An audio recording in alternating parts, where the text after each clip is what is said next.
What's up everyone, how are you all? Today we are back with another blazing Naruto story. What if Naruto was locked in a training room? With Temari, Tenten, and Tsunade. If you enjoy then please like, share and do comments. And also check the description to original creator of this beautiful creation. It was a peaceful day in Konoha village.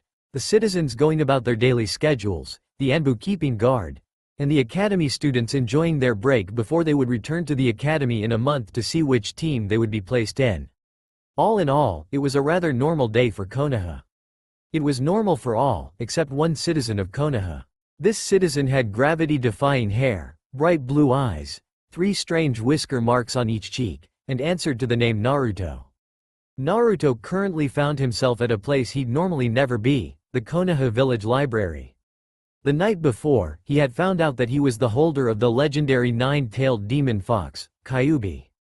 After waking up and eating a quick breakfast, he had rushed over to the library to find all the information he could about the demon. Unfortunately, there wasn't much information. Just the normal stuff taught at the academy. It was big, evil, and could level mountains. With a dejected sigh, Naruto began to leave the library. As he was leaving, he noticed a tall, imposing-looking man with 2 long scars on his face looking at a book. Naruto saw that he had a black Konoha forehead protector bandana on his head. Wow, he's strong, Naruto thought to himself. He could just feel the strength radiating off of this man. Soon the man had put the book back on the shelf and walked away. Naruto went to where the man had been and looked at the row of books he had put the book on. A few of the titles caught his attention: torture, physical or mental, mediation, discover the inner you, and breaking the mind, were the 3 that grabbed his attention the most. Naruto picked up the book he had seen the man holding: torture, physical or mental. The book was about different ways to torture people both physically and mentally, named the pros and cons of both types of torture, and even how to use the techniques in the book. He's got to be really strong to use this. I want to be stronger, so maybe I should try this, Naruto thought as he tucked the book under his arm. The next book Naruto took of the shelf was Mediation, Discover the Inner You. The book was about how to properly mediate, clearing your mind, and unlocking your mindscape. Naruto was about to put the book back when a thought struck him. If he wanted to know more about the Kyuubi, why not mediate and ask him? With that though in mind, Naruto tucked that book under his arm with the other one. The last book he took of the shelf was Breaking the Mind. This book was about shattering a person's mental state, and how to withstand mental torture. Naruto thought this would be a good addition as well, so he quickly checked out all 3 books and made his way outside. I'm going to lean this and become strong like Bandana-san. Then, I'll be 1 step closer to becoming Hokage. After several minutes of walking and a quick trip to Ichiraku ramen bar, to get some ramen of lunch later, Naruto arrived at a clearing in the forest to do some undisturbed reading. He began reading Mediation, Discovering the Inner You, because he was eager to speak with Kyuubi. After an hour of reading he had the basis of what the book was talking about down. Naruto then quickly ate an early lunch and then began to mediate. With some work, he was able to clear his mind. He sat on the forest floor for an unknown amount of time before he heard a drop of water splashing into more water.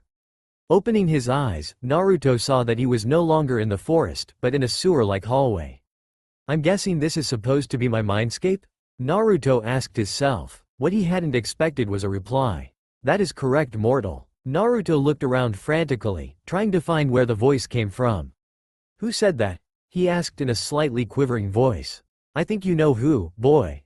Come, the voice replied. Naruto saw that at the far end of the hallway, there was a red glow and he began to make his way through the ankle-deep water to it. Soon he walked into the room and saw that it was massive in size. At the other end of the room, were giant bars of like a cage going from the floor to the ceiling. On what looked to be the door of the cage was a slip of paper with the word, seal, on it.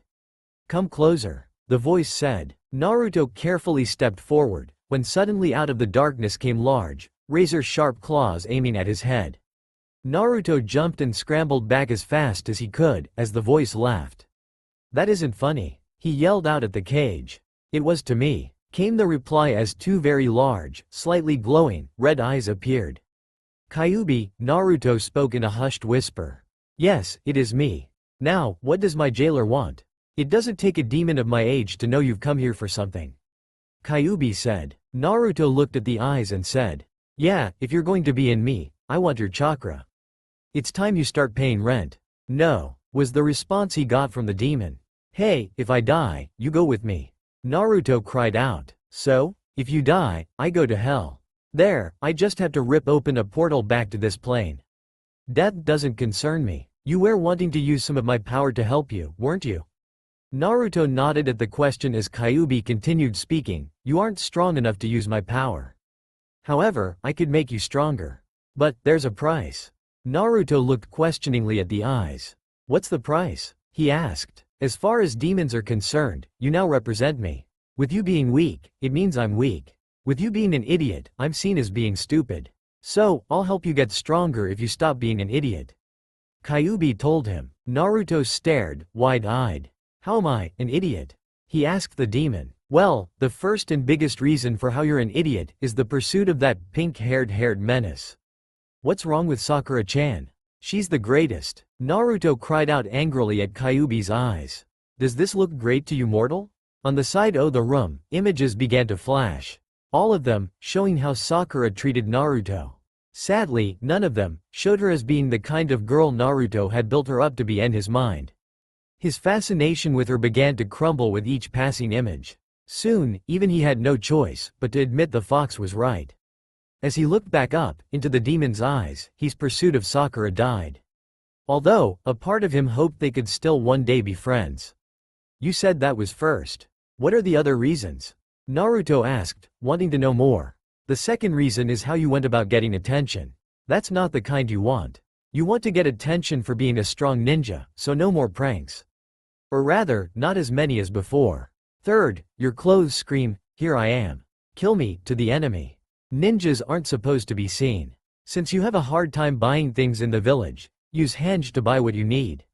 Finally, you may not have noticed last night, but whatever your cage bunchins learn is transferred back to you when they expire. If you summon a group of them and have each of them read a different book, when they expire the knowledge of what each of them read is then transferred to you. Now, only knowledge is transferred. If you summon a group of them and have them each practice punching a log, when they expire it will feel like you did all of that. You will be able to punch more accurately, but your punches won't be any stronger. So you will have to build up your muscle yourself." Throughout Kyuubi's talking, Naruto could see the fox's point to each of them. Granted though, he did like orange. "Now, I agreed to help you get stronger and I will, but you must do something for me." "What would you have me do?" Naruto asked, curious as to what the fox could want from him.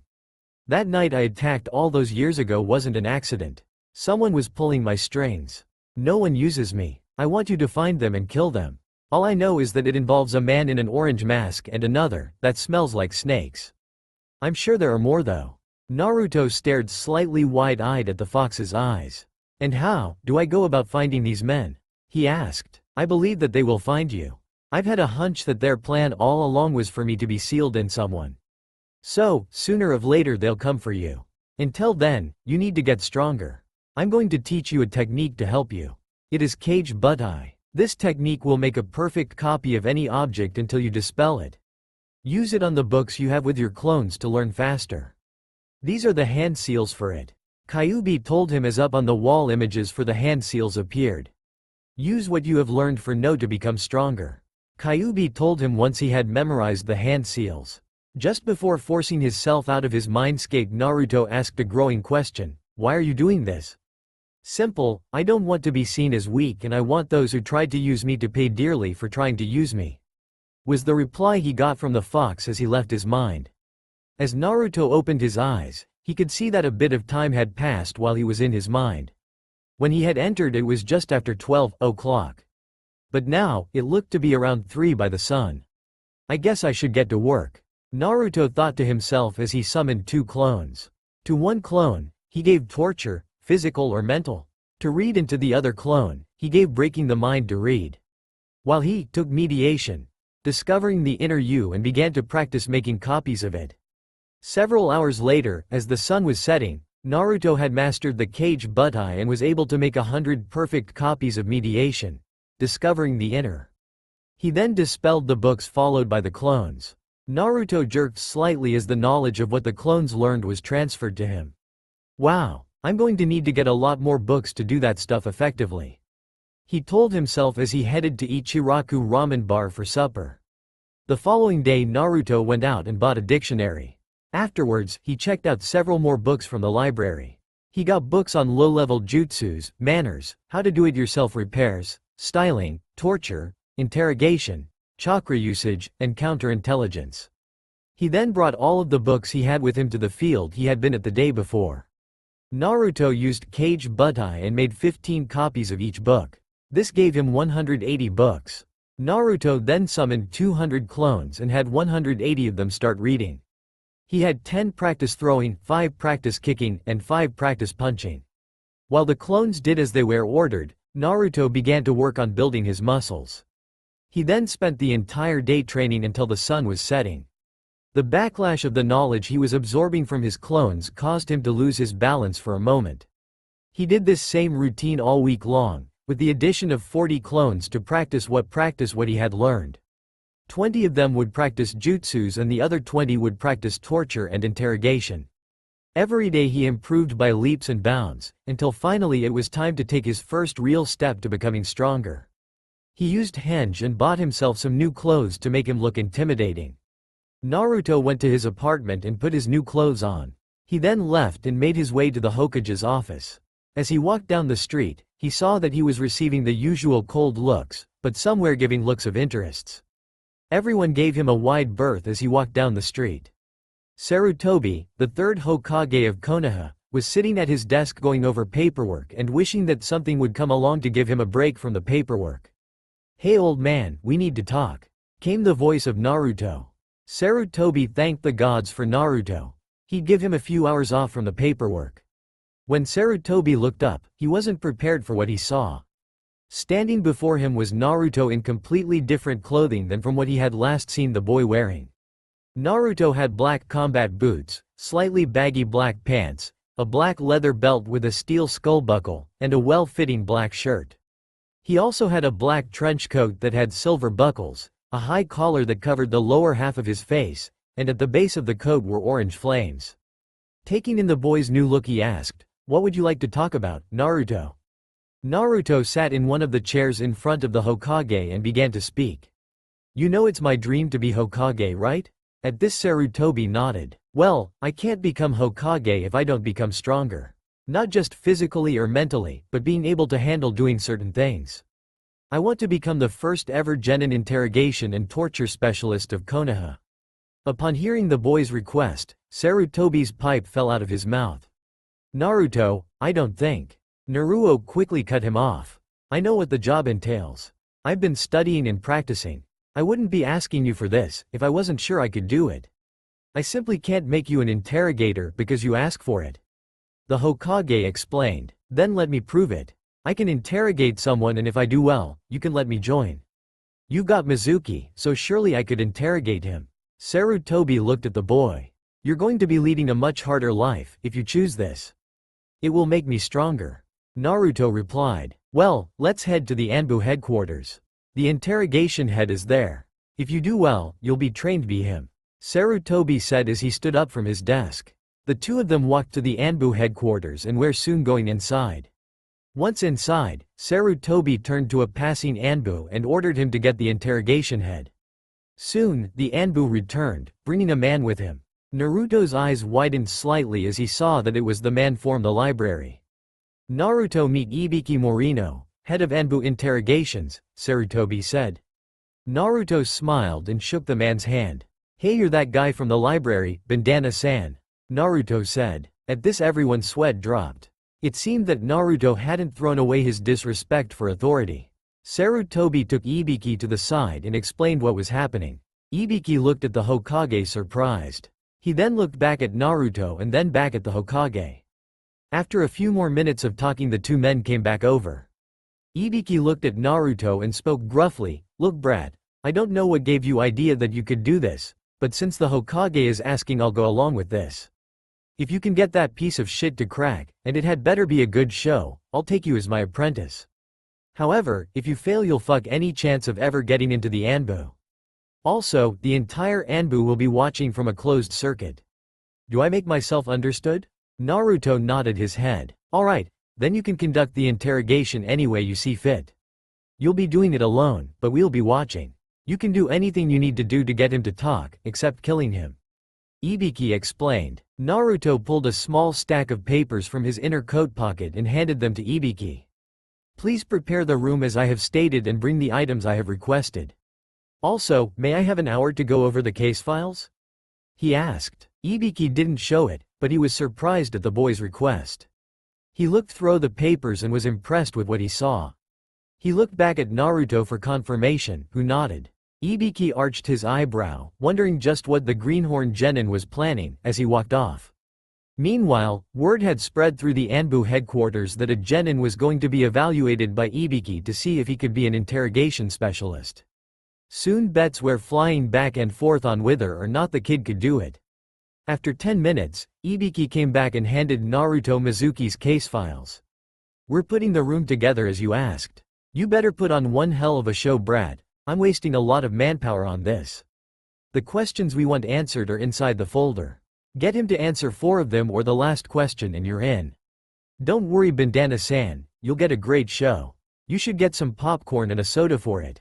Now, if you don't mind, I'll need to get well versed with the details of the case. Naruto said confidently. The Anbu nearby just stared.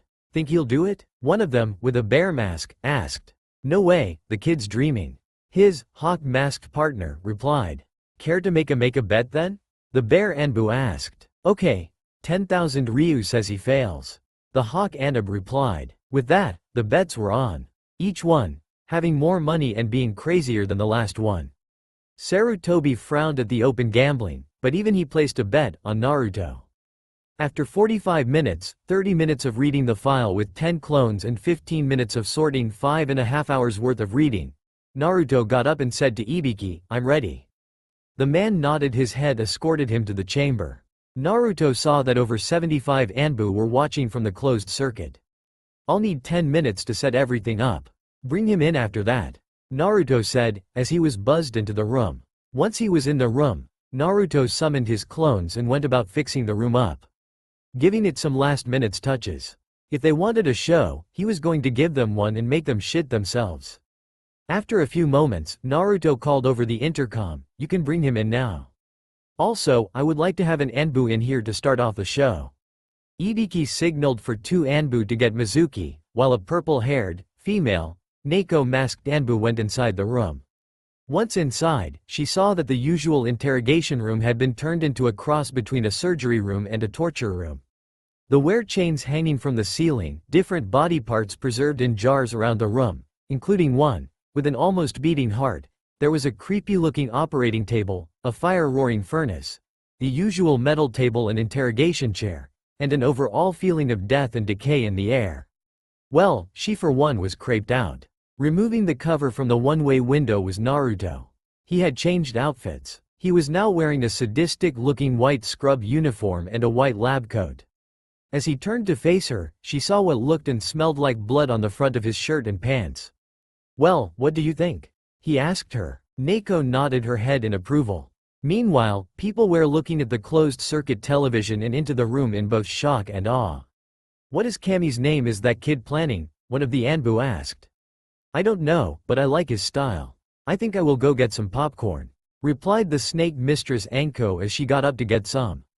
Back in the room, Naruto turned to Neko and said, tell me when they're almost here.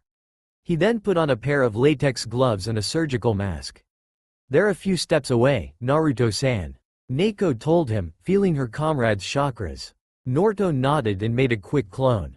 The clone then hanged into random-looking male thug. It got on the operating table and Naruto tied its limbs to the shackles. About this time, just as Naruto was cutting open the chest, the 2 Anbu walked in with Mizuki between them. No, no, please God no, the clone yelled out, seeming to die, as Naruto peeled away the skin. He then took an instrument off of the table next to him and spread the ribs open. All of this was seen by the Anbu in the next room. Damn, that is fucked up. One of the Anbu spoke up at what was happening. Back in the room, Naruto had removed the heart and put it in an iced medical cooler, making sure everyone saw it, but not his face. He then undid the shackles and picked up the body, carrying it to the furnace. Naruto lowered the furnace wall and threw the body in. He quickly shut the wall, so no one would see the clone dispel. He removed the bloody gloves and mask. He grabbed the cooler and wrote, "Urgent," on the outside with a black marker. Finally, he turned around to face them for the first time. The three Anbu felt a slight shiver go down their spines, as Mizuki nearly outright pissed himself. Naruto was staring at them with cold, hard eyes. His gaze was so intense, he could have frozen water. Naruto walked over to Neiko and handed her the collar with the heart. "See that he gets this. It will give him something to remember his brother by." Naruto spoke in a cold-hearted voice. Naruto then turned to Mizuki and the guards. "Ah, I see that my 10 o'clock is here. If you please, gentlemen," he said, gesturing to the table and chair. The Anbu took Mizuki over to the chair and latched him onto the shackles. The three Anbu then left the room. Mizuki stared at him. "What the fuck are you doing here, demon?" he asked angrily. Naruto paid him no mind and went over to a table by the wall and picked up a clipboard. "Answer me, you piece of shit. What are you doing here?" Mizuki yelled out, nearly foaming. "I think it would be obvious what I'm doing here, Mizuki. You're going to be my guest for a while." Naruto replied coolly. "Huh?" was the only intelligible reply he got from the former Leaf Nin. Naruto sighed and said, "Long story short, I'm going to be the first ever genin interrogation specialist of Konoha, and you are my first. I've heard the adults call it a different name, popping the cherry, I believe? I overheard some women talking about it at the grocery store. I know, it's used when trying something new. They also said, the first time isn't good. So, we'll have to practice a lot. Won't we?" Inside the closed circuit room, the Anbu, Ibiki, and the Hokage watched in stunned silence. Suddenly, the Anbu began to laugh. "Man, that is some fucked up shit." One of them cried out between laughs. "Damn, that is funny." Another one added, "This brat is going to be fun to play with." Anko added. Ibiki had a sadistic grin himself, at the kid's style. Sarutobi looked appalled, but had to admit it was effective. Back in the room, Mizuki stared wide-eyed at Naruto, taking in what the brat had told him. Mizuki scoffed in disbelief. They wouldn't let a failure like you do such things. "And, what the hell is up with that outfit?" he asked. "Oh, you mean this? Well, before I wanted to be Hokage, I wanted to be a doctor. I find the human body so interesting. Sadly, sometimes the body will start to break down, and at that point you need to remove it." Naruto replied as he picked up a jar with a severed head. "As for letting me do this, it's perfect for a failure like me. Fuck off, brat, I'm not buying your ad." Mizuki screamed back. "Mizuki, you taught me at the academy for 7 years. You know what kind of failure I am, right?" Naruto asked. Everyone looked confused. "When I fail to get something right, I go at it again and again. Until finally, I get it right. Now, I don't expect to get this first one right, so we'll keep doing it over and over until it's done right.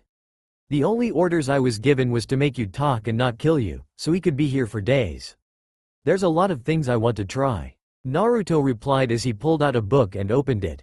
Naruto then continued saying, "I doubt I'll get them right the first time, so doing them over and over is more than likely going to hurt like a bitch. Now, here's the first question.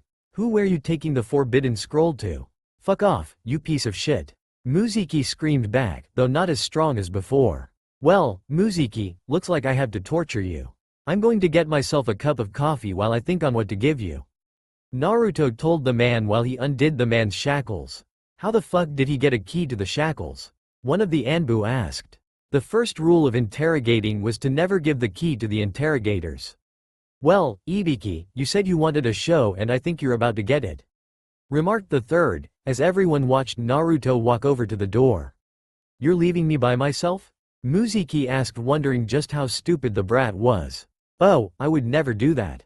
I'm leaving you in the hands of the nurse," Naruto replied as he stepped out of the door. "Nurse?" everyone asked as one. "Well, this is going to be good," Ibiki said. Everyone turned to stare at him. "That door can only be opened from the outside and no one pressed the button for it," Ibiki told them as he pointed to the button for the door. Everyone looked into the room waiting to see what was going to happen. Mizuki was looking around him wondering who the idiot could have been talking about. Suddenly, the lights went out, bathing him in a thick darkness. "Hey, what the hell's going on?" Anko yelled out. No one could see anything on the monitors or through the window. Hello? Muziki called out in the darkness with a stutter. Without warning, something smashed into the side of his face and sent him flying. Everyone jumped in surprise as something smashed into the window. The window was steel reinforced, one-way, mirror window.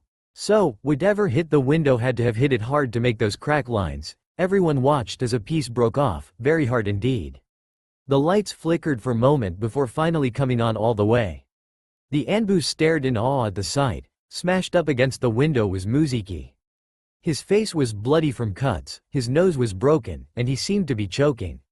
Suddenly, he was flipped over against the window. Everyone heard him gasp at what he saw. Slowly, his body was lowered, giving everyone a view of who was in the room with him.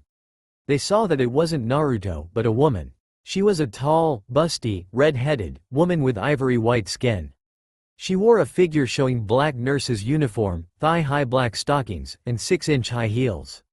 The most noticeable features about this woman was the black eye patch with the medical plus symbol over her left eye, her sharp feral-looking teeth, and how her only remaining eye was silted and glowing red eye. "Who the fuck are you?" they heard Muziki ask. For the first time the woman took her eye off of Muziki and looked at the window, looked at them. She then lowered her eye back to Muziki. "I am Kyuubi, mortal," she replied with a growl. At this, everyone took great notice of the 9 large swishing tails behind her. And Muziki screamed. On the other side of Konoha, 2 look-alike figures were practicing kicking at some logs. "Guy-sensei, what is that most unyouthful noise?" the smaller one asked the taller one. "I'm not sure, Lee. Whatever it is, we should avoid it. It sounds like it would take away out youthfulness," Guy replied to his student. Back in the closed circuit room, people were freaking out at what the kid was doing. One of the Anbu had fainted and Anko was laughing like a woman possessed. Ibiki had shit-eating grin on his face. He liked the kid's style. Sarutobi had an eyebrow arched in surprise. Naruto said he'd give them a show and this was turning out to be one hell of a performance. "Holy shit, Muziki just pissed himself," one of the Anbu noticed. At this a few people groaned, having lost the bet on if he would piss himself. Back in the room, Muziki stared at the woman in front of him, terrified. As fast as lightning, she grabbed him by the throat and threw him over her head, slamming him down on the operating table. Before he could register what happened, his limbs were bound to the shackles. He looked at the woman and saw that she had pulled out a book from somewhere. He looked at the cover and took great notice of the cover, 100 Ways to Cook Humans. At this Muziki began to feel squeamish. "First, make sure meat is properly prepared before you cook it," she said while reading. Muziki felt his blood run cold. "Meat should be tenderized." The woman spoke next and then looked at him. She grabbed the top of his shirt and ripped it off. Looking at his chest she said, "Well, you aren't well muscled, so how much tenderizing could you need? Even that Akari guy is more muscled. But then again, anyone who stares at the snake woman's ass as much as he does better be." Inside the closed circuit room, a few of the Anbu risked a look at Anko while everyone had the same thought. Akari? The academy teacher? Anko herself was giggling in excitement. She was going to have some fun next time she saw Akari. As Anko giggled, the ANBUs closest to her inched away. Back in the torture room, Kyuubi continued her cooking. "Next, you need to properly season the meat." She began to pour bottles of steak sauce, hot sauce, salt, pepper, steak seasoning, and garlic powder all over the man's body. "Then, add greens to go with your meat," she read aloud. Kyuubi then lifted up a bag and began to remove different vegetables from it, cutting them up and spreading them around Muziki's body. She finished by stuffing an apple in his mouth. She then turned back to the book and continued to read. "With your meat prepared you can begin to cook," she read aloud from the book. For the bag she took out a packet of matches and lit one. She then turned to face Muziki and gave him a sadistic grin, causing him to whimper. Kyuubi flicked the lit match at him, where it then proceeded to land on his crotch and began to set him ablaze. All of the men watching crossed their legs at this. They all stared in shock at what the kid was doing. He really must have wanted Ibiki's approval. A few of the Anbu glanced at the head of Anbu interrogations and saw that he had his hand up to his chin and was stroking his chin thoughtfully. Ibiki himself was impressed. The brat had style, was taking torture to a whole new level, and was being funny about it. If he could get that sack of shit to confess who he was stealing the scroll for, the boy was in. Anko was busy planning on how to get Akari out on a date. Luckily, she always did her best thinking when someone was screaming. She'd have to thank the kid later. Back in the room, Kyubi saw that the weakling was screaming something over and over again. She lifted up a bucket of salt water and poured it over his burning crotch. Once the fire was out, she yanked the apple out of his mouth and leaned closer. "Yes?" she asked him. "I'll talk. I was stealing it for Orochimaru-sama." Muziki sobbed out in pain. With a poof, the woman disappeared and in her place was Naruto. "Now was that so hard, Muziki?" he asked the burnt man. Naruto leaned in close and grabbed Muziki by his hair, forcing the man to look at him. "Now, if I found out you're lying to me, I'll send you to the real Kyubi and you do not want to meet her," he said in a cold voice. The Anbu in the closed-circuit room were staring at the kid. "He actually did it," one of them said. A moment later several people groaned at the money they had lost and the things they would have to do. Yes, it was going to be an odd day tomorrow when some of the Anbu go out patrolling tomorrow in pink tutus. Sarutobi looked at Naruto with pride in his eyes. It may not be an easy path, but Naruto could handle it. Back in the room Muziki was confessing to everything. How he planned to gain entrance to Orochimaru's village, killing a former teammate, and dozens of other things, including stealing panties at the local washateria. Ibiki nodded his head in approval as Naruto walked out of the room slightly shaken. Naruto was taken aback by the cheering and whistling for the audience of Anbu. Naruto proceeded to look at them for a moment before puking. As two Anbu carried an unconscious Muziki out, Ibiki stepped up to him and said, "Not bad brat, you passed. The first time is always the worst. I'm going to train you just like I said I would. When you aren't with your team, doing missions, training, eating, or sleeping you'll be learning from me. You are now the first ever Anbu apprentice straight out of the academy. Welcome to the Anbu, kid." Ibiki grinned at the end. The Anbu watching clapped as Naruto raised his head and replied, "Thanks," he said, to the taller man. Sarutobi then stepped forward and asked, "Naruto, where did you learn to do this?" "Oh, well, nearly a week ago I saw Ibiki-san at the library and thought he looked strong. I wanted to get stronger, so I looked at some of the books he was looking at and practiced with them. I picked up the books, torture, physical or mental, mediation, discover the inner you, and breaking the mind. Afterwards, I went out to a field and began to mediate, as I wanted to meet Kyubi after learning that she's sealed inside of me. Once I met Kyubi, she told me I was too weak and stupid. So a challenge was brought forth. The stronger I get, the more power she'll let me use. She taught me how my clones transfer the knowledge they leaned back to me and how to make perfect copies of objects. The following day I got some more books and made copies of them and clones to read them," Naruto explained to the Hokage. Ibiki arched an eyebrow in surprise. He knew the book the kid was talking about and it was a high-level book. No need to tell him though, he didn't want the kid to get a big head over it. Nodding his head at Naruto's explanation, he looked at Naruto and asked, "What did you mean, when you said you'd send Muziki to meet the real Kyubi?" "Just that," replied Naruto. "Kyubi has been teaching me a lost jutsu.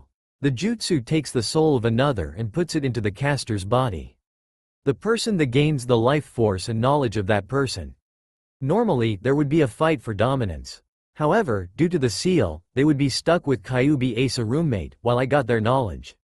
I would also have their life force, unless Kyubi got bored and ate them," Naruto explained to him. Upon hearing this, most of the Anbu stepped back, as none of them wanted to meet Kyubi. "What did the demon say, Naruto?" Sarutobi asked, slightly shaken at what Naruto had said. "Kyubi wants me to find and kill those who forced her to be sealed.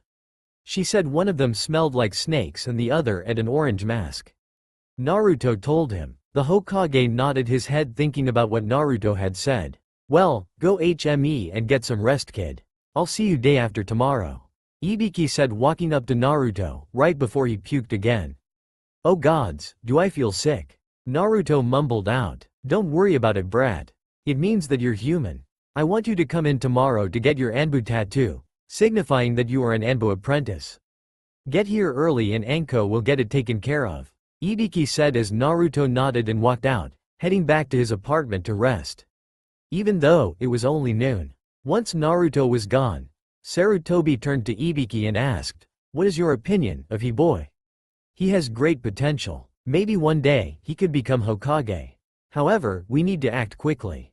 If the council gets wind of this, they may try to stop him from being my apprentice." Ibiki replied to the weathered leader. "Don't worry. By nightfall, Naruto will be your apprentice and the council won't be able to do anything about it. Take care of him, Ibiki.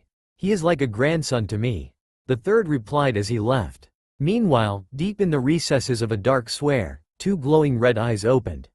"So, the brat is getting strong. This is going to be fun to watch." The nine-tailed fox demon, Kyubi thought to herself with an amused laugh. Mortals were such fun and tasty too. The next morning, Naruto made his way to the Anbu headquarters. Once inside, he was surprised at how people greeted him. Several of the ANBUs had their masks off and smiled at him. A few even waved. As he watched the people go about, Anko came over to him with a sleepy look in her eyes. "What happened to you?" Naruto asked her. "Oh, shut up. I had a late night, last night," Anko replied. "Now listen here, worm. You are an Anbu apprentice. When doing Anbu work you outrank Chunin and are on the same level as a Tokubetsu Junin. Until your training is over. Your training will be done in a year or when you make the rank of Chunin. Once your training is over you will join as a main interrogator. We can't have your identity known just yet. So, for a while, you will be wearing a mask. Afterwards, you'll be known to the world. You'll have a room here at HQ for whenever you need it. After 6 months, you'll be allowed access to the Anbu library. You now have access to the training grounds. Understand?" She looked to see him nod. "Why are they all staring at me?" Naruto asked, commenting on all of the stares he was getting. "You're now the youngest student of Ibiki. The most feared interrogator in the 5 great nations," Anko replied, as they entered the records room. There a member came in and took a picture of him, creating his record. He was then given a standard Anbu weapons kit, a key to his room, and access codes to the training grounds. Next, he was brought to the Anbu tattoo artist and given his Anbu apprentice tattoo on his right shoulder. As he let the pain subside, Ibiki came in. "Come with me," the older man told him. Naruto followed his teacher to his office. Once there, Ibiki sat behind his desk and Naruto in front of him. "You're talented kid, but I'm going to refine your techniques. We, as interrogators, are prime targets. And you become a bigger one being my apprentice, who you are, and what you want to do. However, you shouldn't slack off on your training. Now, we can't have you getting too strong just yet. But we'll help level you off with the other genin and give you some pointers. You will need to learn the human anatomy, psychology, medicine, and poisons. You'll be with me to watch and learn how a real interrogation works. Once your training is almost done, I'll let you try some. The best way is like you told Muiziki, through failure after failure." Ibiki told him. Naruto took what his sensei told him to heart. "Now, for the matter of your identity, we've come up with this," Ibiki said as he reached into his desk and pulled out a featureless black mask.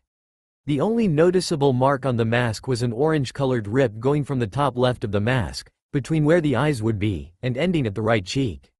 "You are to wear this when you are here. When you put this on you are no longer Naruto Uzumaki, but the doctor," Ibiki told him, as he tossed the mask to him. Naruto stared at the mask in his hands. He had to admit, he liked the orange rip. "The mask will automatically stay on your face," Ibiki told him when he saw Naruto was looking to see how to put the mask on. "Now don't let all of this get to you, because you're training with Anko this morning," Ibiki told his student with a pleasant grin. Naruto stared at his sensei for a moment before he fainted. The weeks later. Over the last 3 weeks Naruto improved in leaps and bounds. Thanks to the training from Ibiki, Anko, Inoichi Yamanaka and tips from other Anbu members, Naruto had a better understanding of what he had missed in the academy, even history. Although, he still didn't like it. Soon enough the 3 weeks were over and it was time to go to the academy and find out which genin team he would be on. Well, here goes nothing, Naruto thought to himself as he stepped out of his apartment and headed towards the academy. Very soon, things were going to change. It was noisy in the old academy classroom as Naruto walked in. For 2 years he had been attending classes in this room and during that time nothing really changed. The paint on the walls was boring, no one really listened in history, and all the girls swooned over Sasuke. Not wanting to draw unwanted attention to himself, just yet, Naruto grabbed a seat in the back. Just as he was getting comfortable, the ground began to shake. Well, at least I know who is coming, Naruto thought, as the door busted wide open by two girls trying to get into the classroom before the other. One girl had long pink hair, was wearing a red outfit, and was named Sakura Haruno. The other girl had long platinum blonde hair, was wearing a purple outfit, and was named Ino Yamanaka. After a moment of struggling, both of the girls fell forward onto the floor. I won, Ino Pig. Admit it, Sakura said as she stood up in triumph. I don't think so, Billboard Brow. I was here first, Ino shot back as she glared at Sakura. The two girls began arguing over who arrived first, until they saw that a free seat was open next to their crush Sasuke Uchiha. Unfortunately, every girl in the class took notice of this and all of them began arguing over who should get the seat. In the end, Sakura claimed the seat much to the disappointment of the other girls. When the chair next to him began to make noise from someone moving it, Naruto looked up to see Shikamaru Nara sitting down next to him. I'm surprised to see you here, Naruto. You do know this is only for those who passed, right? Shikamaru asked in his slow drawl.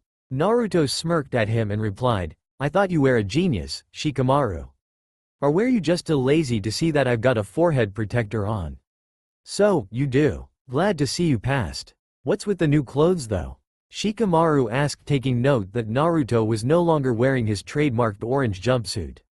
Instead, he was wearing black pants with an orange stripe going down each side and a black shirt with the village symbol in orange on both of the sleeves. I decided that since I was a genin, I should grow up some. As you can see though, I still like orange, Naruto replied. Iruka soon walked into the classroom and tried to get the students to calm down. However, everyone was too excited to notice him or pay attention. Using his big head no jutsu, Akari yelled at the class screaming, "Shut the hell up, you brats." This caused everyone to instantly stop talking and face forward in their seats. Seeing that the class was now paying attention, Iruka began calling out the squads. While Iruka was naming the teams, Naruto leaned over to Shikamaru and whispered, "Hey, do you and Choji want to join me for some ramen at Ichiraku's for lunch?" My treat. This caused Shikamaru to mentally arch an eyebrow in surprise, as Naruto never treated anyone to ramen. Ah, free food is free food. Besides, it's too troublesome to debate it. Shikamaru thought to himself before replying, "Sure. I'll tell Choji after W break for lunch." Iruka had just finished naming the members of Team 6 and was now calling a new team. The members of Team 7 are Haruno, Sakura, Uchiha, Sasuke, and Uzumaki, Naruto. Naruto raised his eyebrows slightly. Well, I wasn't expecting that. He thought to himself. They better not slow me down. Sasuke thought as he continued to stare out the window. Sakura, however, was reacting much different to the news than the boys were. What? I'm stuck with the dead last? She cried out in despair. Naruto just rolled his eyes at her overdramatizing of the situation. After all, he wasn't overly happy to be on a team with a fangirl. Iruka soon finished calling out the teams and dismissed them for lunch, telling them to be back at noon to meet their sensei. After grabbing Choji, the three friends began to make their way to Ichiraku Ramen Bar. In the courtyard of the academy was a group of girls talking amongst themselves. One of the girls glanced over to see the guys walking towards them, talking with each other. Hey, isn't that Naruto? She asked aloud, catching the attention of the other girls. They all looked in the direction she was pointing to see that it was the hyper ninja himself. Oh great, he'll probably rush over here and start gushing about how excited he is to be on the same team as me and ask if I'll join him for lunch. Groaned Sakura, as they watched the guys get closer. The girls waited to see what would happen as they got closer. Soon the guys were level with them and still nothing had happened. Then, they were past the group of girls and not even a glance in their direction. Finally, the guys were past the academy gates and on down the street. Wow, you just got burned, Billboard Brow, and by Naruto of all people. Chirped Ino in glee. Oh, shut up, Ino Pig. Sakura replied angrily. An hour later, Naruto was walking back into the classroom to meet his sensei. Soon Junins began arriving to pick up the newly formed squads.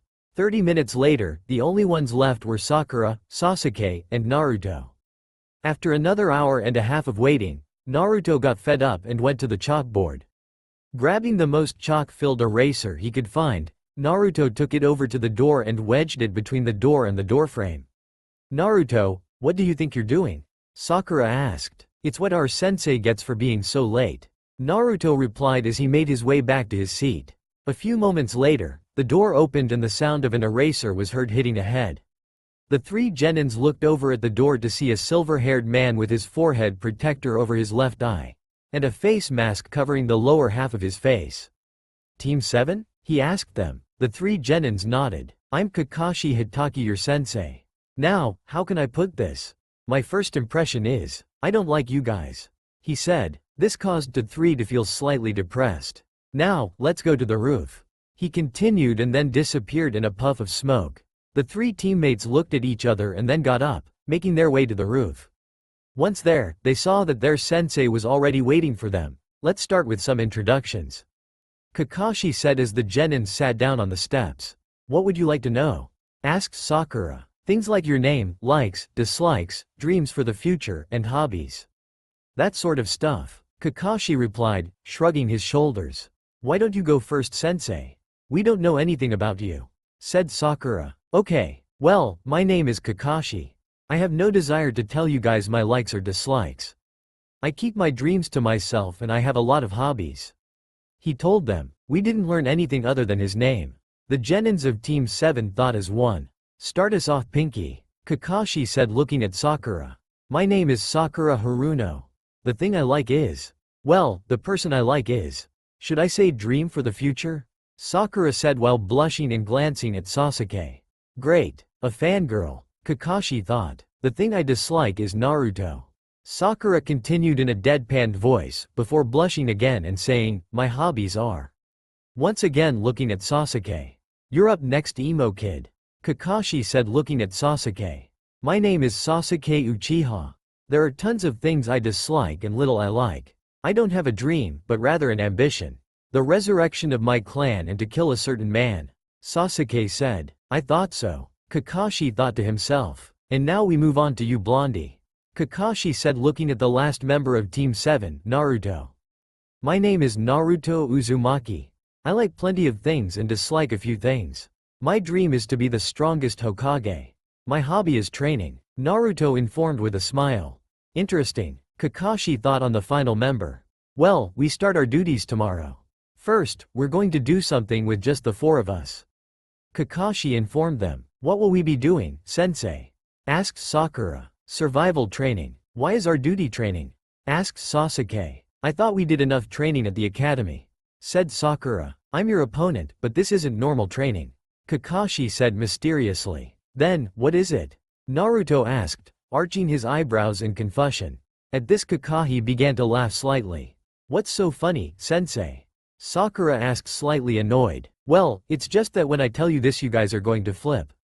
Kakashi said with a light chuckle, before become serious. Of the 27 graduates, only 9 will be chosen as genin.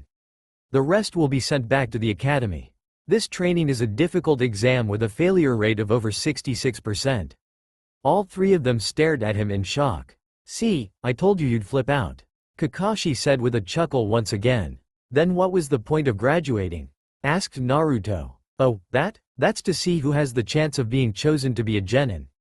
Kakashi told him. Anyway, tomorrow you will be graded on the training field. Bring all of your shinobi tools. Also, skip breakfast, you'll throw up. Kakashi told the team. I can't fail here. What would Ibiki and everyone else say? Naruto thought to himself. The details are in this printout. We'll be meeting at 8 in the morning. Don't be late, Kakashi said, handing them each a piece of paper. Then, disappearing in a puff of smoke. I guess we're getting the bell test tomorrow, then. Naruto said with a sigh as he stood up. What are you talking about, Dobi? Sasuke asked as he crumbled the piece of paper into a ball. I overheard a couple of Junins talking about that guy. He's the legendary Kakashi, master of 1000 jutsus. He's also legendary because he's never passed a genin team. He uses the same test that was used by the 4th, Jiraiya, the 3rd, and the 2nd. He'll show the genin 2 bells and tell them that they need to catch them in order to pass. Someone will then ask, why are there only 2 bells then? He'll then tell them that the one that doesn't catch a bell will be sent back to the academy. That statement causes the genins to start fighting against each other to not be sent back. However, if you were to look at the records, you'd see that there has never been a two-man genin squad. It's always three. The test isn't to actually the bells but to work as a team. Working as a team is what will help us pass. Also, he's known for being chronically late. At least up to 2 hours. So, I'll be at the field tomorrow at 9:45. Naruto explained to his teammates. I wonder how right he is. It wouldn't hurt to have a look at the records. Sasuke thought to himself as Naruto left. I don't believe they'd make someone that shows up that late so often a Junin. Sakura thought skeptically. Seeing that Naruto was gone, Sakura turned to Sasuke and asked, Sasuke, want to go get something to eat? No, Sasuke replied, leaving for the Konoha Shinobi Records office. Naruto headed out to his training field to get some training done before the exam tomorrow. However, when he arrived, he saw that his field was already occupied by two people. Two people in green spandex with fuzzy eyebrows. Who the heck are these guys? Naruto thought as he watched them train. He did have to admit their taijutsu was impressive. Isn't that? Naruto thought as he walked closer to the two training by the logs. Excuse me, but are you Maida guy? Naruto asked. The taller of the green spandex wearing duo turned to look at him and said, yes, I am he. Has the passion of youth led another student to me? Naruto did his best not to run away. I heard some Junins talking about how you and Kakashi are rivals. They were debating over who was the best, but they all agreed that Kakashi won't teach anyone. So, I was hoping that you could teach me taijutsu. Naruto asked, praying that Inoichi was telling him the truth about guys need to always outdo Kakashi. What? I'll have you know that I am the ultimate taijutsu master, Konoha's green beast. Kakashi could never teach you taijutsu like I could. Guy replied passionately, though slightly angry that someone though Kakashi was a better fighter.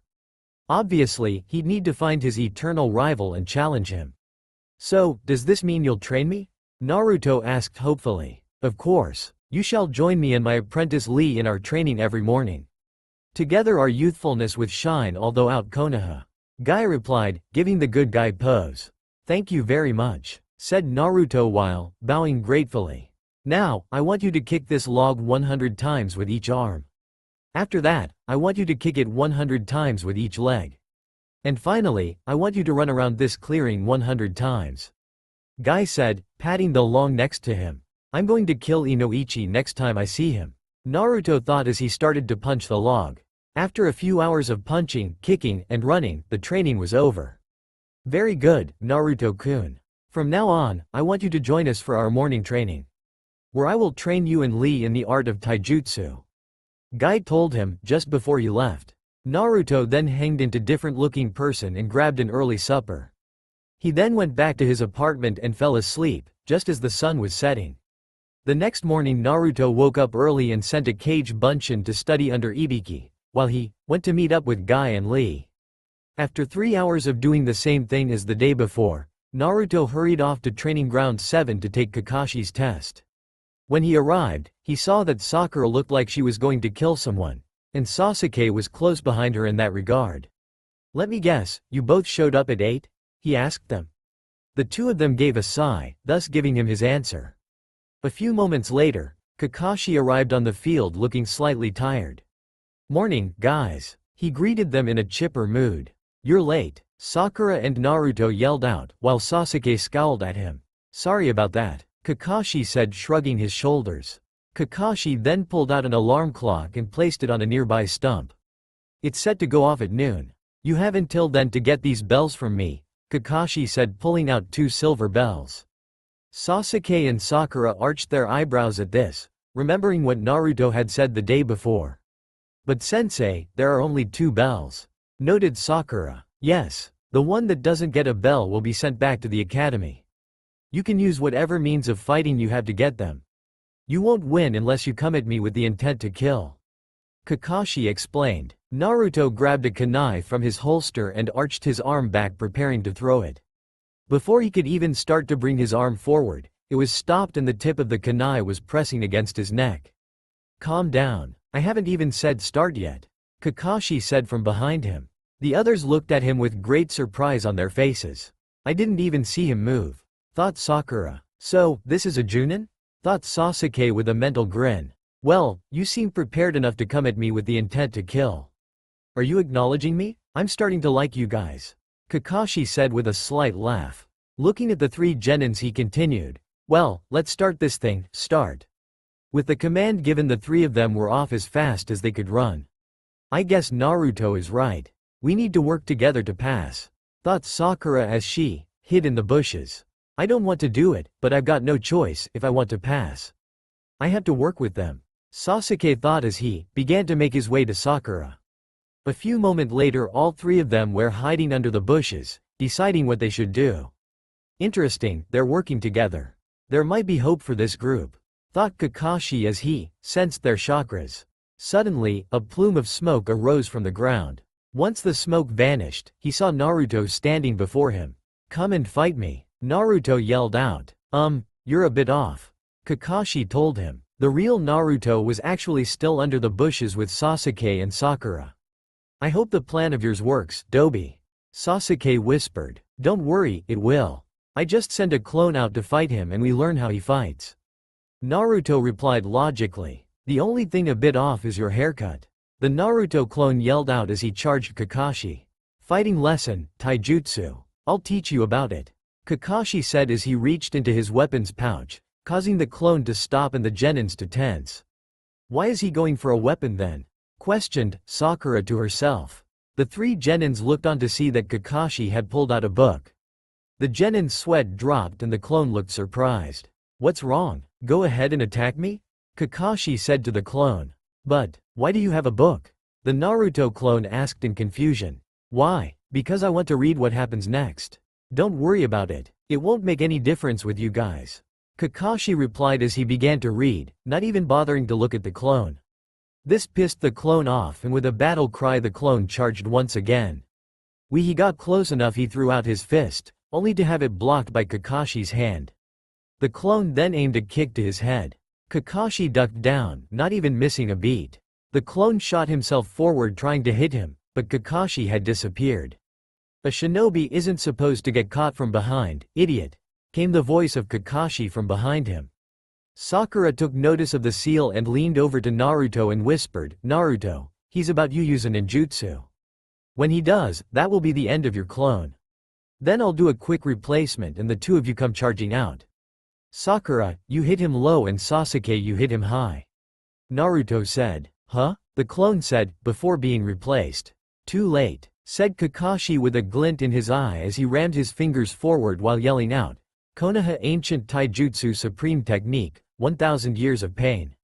He then poked Naruto in the ass and sent him flying. That wasn't a technique, just a really powerful ass poke, Sakura thought to herself, wondering just how crazy was their sensei. Crap, that hurt, Naruto yelled out in his mind as he landed in the lake. Sakura and Sasuke then got up from their hiding place and began to charge Kakashi while he had his back turned. Sakura threw 3 kunai at his stomach, while Sasuke threw 2 to his head. Kakashi grabbed the nearest kunai out of the air and with it, deflected all the rest. Sasuke and Sakura kept running towards him hoping Naruto knew what to do. Just as he was about to dodge them, Kakashi felt a presence behind him. Suddenly, both of his arms were pulled behind him and he heard Naruto say, weren't shinobi not supposed to get caught from behind, sensei? Seeing that Kakashi's arms were trapped, Sakura and Sasuke shot their hands forward and grabbed a bell, yanking them off. Kakashi broke one of his arms free and swung Naruto around, throwing him into Sasuke and Sakura. The 3 genins crashed to the ground. Kakashi then walked over to them and stared down at them. Do the 3 of you understand the answer to this test? He asked in a slightly rough tone. It's teamwork. The test is to see if we can put aside our own interests and work together for the sake of the mission, Naruto said. Yup, for that you guys pass, Kakashi said with an eye smile. As the 3 of them stood up, Kakashi looked each of them in the eye and said, remember, a ninja that breaks the rules is trash. But a ninja that would abandon his comrades is lower than trash. We will, sensei, the newly passed genin of Team 7 answered. Well, we'll start training and missions tomorrow, team. Be here at 8, Kakashi said to them before disappearing in a puff of smoke. Seeing that they had passed, Naruto turned to his 2 teammates and said, hey, you guys want to get something to eat to celebrate? Shrugging his shoulders, Sasuke replied saying, "Sure." Sakura nodded her head and followed along. A month and a half later. Over the next month and a half, Naruto trained and did missions constantly. Thanks to Naruto's clones, the members of Team 7 were able to do double the amount of missions of a regular genin team, thus giving them a high ranking for completed missions and more money. His training with Guy had been going along nicely, as well. Seeing that his strength was improving, Guy had started to teach him fox-style taijutsu. However, after a few spars with Lee, Naruto saw that he had a long way to go. The two apprentices of Guy had developed a strong bond of friendship together. His training with Ibiki had improved as well. Naruto was now learning how to mix poisons together and was rumored to be hard-ass among the Anbu. The genins of Team 7 had also gotten closer. They had started a tradition of have ramen together every Friday night. Currently, the three genins were in the forest on another mission. "I'm in range of the target," Sasuke said into the comm. "Me too, so am I," came the voices of Sakura and Naruto. "Okay, proceed," Kakashi ordered the genins. The three of them sprang out from behind the trees and dived at the target. "I got him," Naruto cried out as he grabbed a hold of a tail, only to be met with claws to the face. "Oh, Kami, that hurts like hell," Naruto thought as the cat tried to claw Naruto's eyes out. "Are you sure it's the right target? There should be a red ribbon on the left ear," Kakashi asked. Sasuke looked at the cat that was trying to kill his teammate and replied back into the comm, "Yes, we're sure." "Then mission complete. Let's return," Kakashi told him, ordering them back. "Oh, you found my precious Tora. I don't know what I would do without him," cried the fire daimyo's wife, as she squeezed the cat close to her. Much to the cat's great discomfort, the members of Team 7 looked on in sympathy. Well, all but one member did. "Yes, squeeze harder, harder," Naruto thought to himself, giving an insane laugh inside. Though no one could see it, Kyuubi's sweat dropped, wondering just how much of her influenced her jailer. "Team 7, your next mission is babysitting an elder's grandson, shopping in the neighboring village, and helping with the potato harvest," said the Hokage at the mission counter. "Old man, can't you find us a better mission?" asked Naruto in a slightly whiny voice. "Kami, I hope so," thought Sasuke as he looked on. "Geez, how annoying," thought Sakura with a tick on her forehead. "I had a feeling this was coming." Though Kakashi as he looked up from his book. "You idiot, you're just a rookie. Everyone starts with the simple duties and works their way up." Iruka yelled at him. "We've been doing the simple duties. We can now request a higher mission." Naruto shot back. "Naruto, what are you talking about?" asked Sakura with a raised eyebrow, wondering what her teammate was talking about. According to the guidelines, a genin team may not receive a mission ranking higher than D, until said team has completed 35 D-ranked missions. Naruto told her. He then turned to face the Hokage. "How many missions does our file say we've completed?" Picking up Team 7's file, the Hokage saw that they had indeed completed enough missions to request a C-rank mission. According to the stats in the file, Team 7 has completed 105 D-ranked missions. The Hokage told the team. Naruto looked at his teammates. "Well, are you guys in?" he asked them. "Sure," replied Sasuke, eager for a harder mission. "Alright, let's do it," Sakura told him. The three genins looked at their sensei. "You're either with us or against us, sensei," stated Naruto. With a sigh, Kakashi put away his book and said, "I guess I'm up for it." Taking a puff from his pipe and then looking at the members of Team 7, the Hokage said, "If you want it so much, I'll give you a C-rank mission. It's bodyguard escort duty for a certain individual." "Oh, who is it?" asked Naruto, starting to get excited. "Relax, I'm about to introduce him," Sarutobi said. The third then turned to a door off to the side and call out, "Hey, will you come here?" "What's this?" They're all a bunch of super brats. Especially, the midget with the super stupid looking face. "Are they really ninja?" came the voice of a scruff older man from the door. "Who's the midget with the stupid face?" asked Naruto. Only to have Sakura and Sasuke step closer, making it painfully obvious that he was the shortest member on the team. Seeing this, Naruto simmered in anger. He then turned to Kakashi and asked, "Can I kill him?" "Naruto, you can't kill the person that we've been hired to protect," answered Kakashi. "Yeah, but what about after?" Naruto countered. "Sure, knock yourself out." Looking at the runt wanting to kill him, the man said, "I'm the super expert bridge builder, Tsunade. I expect you to provide me with super protection until I get back to my own country and complete the bridge." Kakashi turned to his genins and said, "Start packing. We leave first thing tomorrow morning." With that, the three genins headed off in different directions to start packing for the long mission ahead.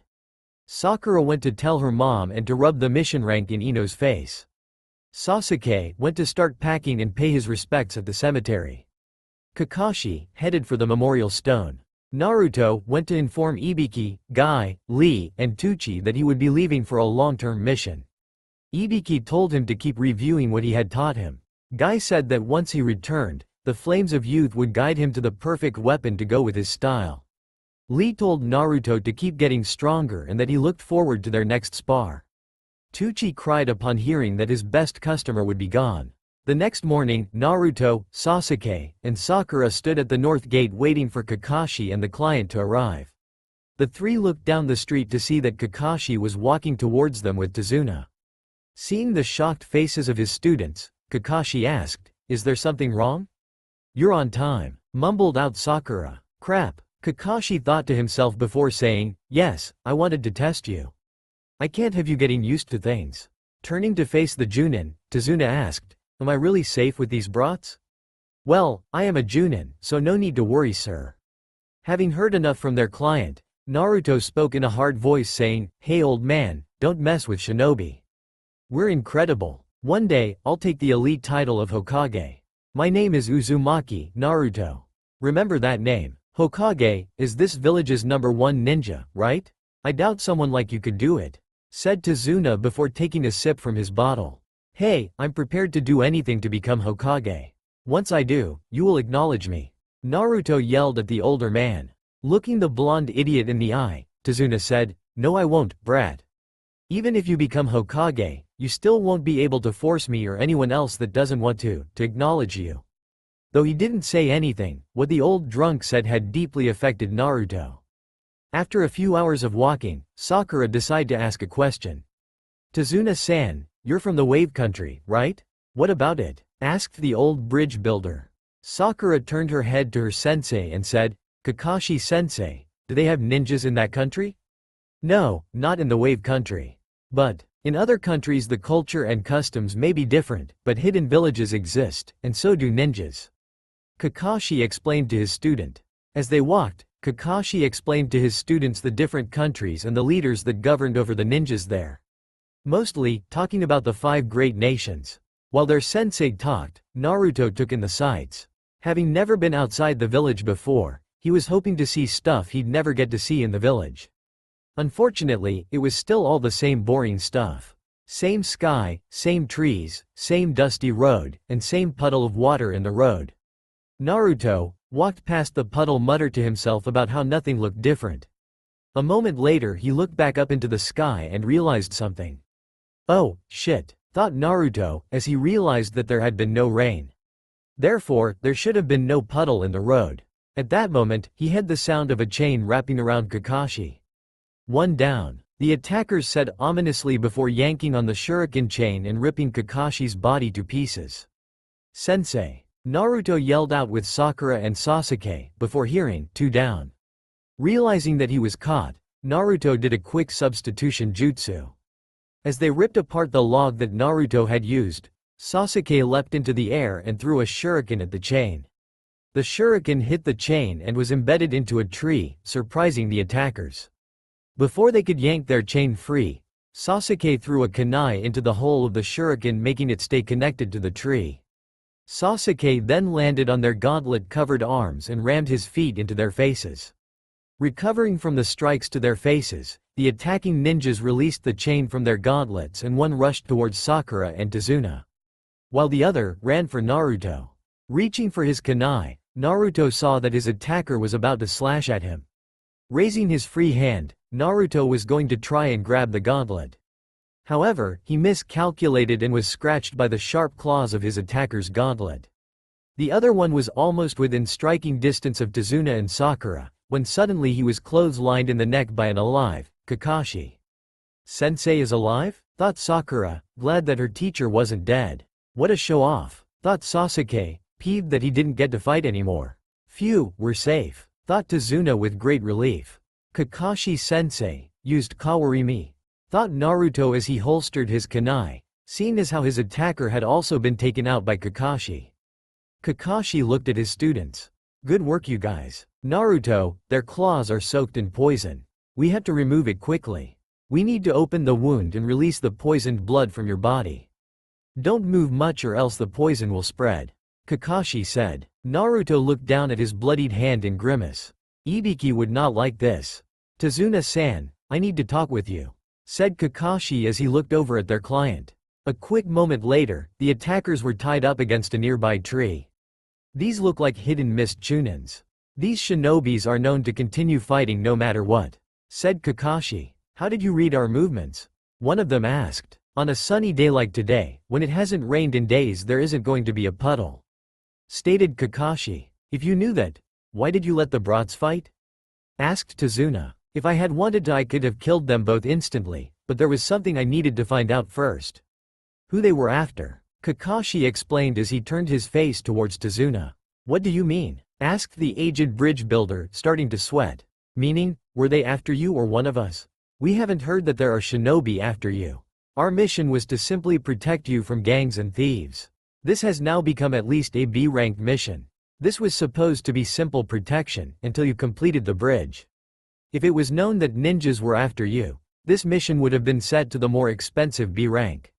I'm sure you had a good reason, but it causes problems when you lie about the mission. We are no operating outside of our duties, explained Kakashi, his voice getting more serious with each word. We aren't ready for this mission. Let's quit. We will need medicine for Naruto's wound. We should go back to the village and take him to a doctor, Sakura said frantically. I guess we should return to the village to treat Naruto, Kakashi reasoned. Tired of hearing about quitting the mission, Naruto grabbed his kunai and thrust into the wound, making the cut significantly bigger. Naruto, what are you doing? Screamed Sakura, wondering if her blonde teammate had gone off the deep end or if he was a masochist. I'm not going to need saving ever again.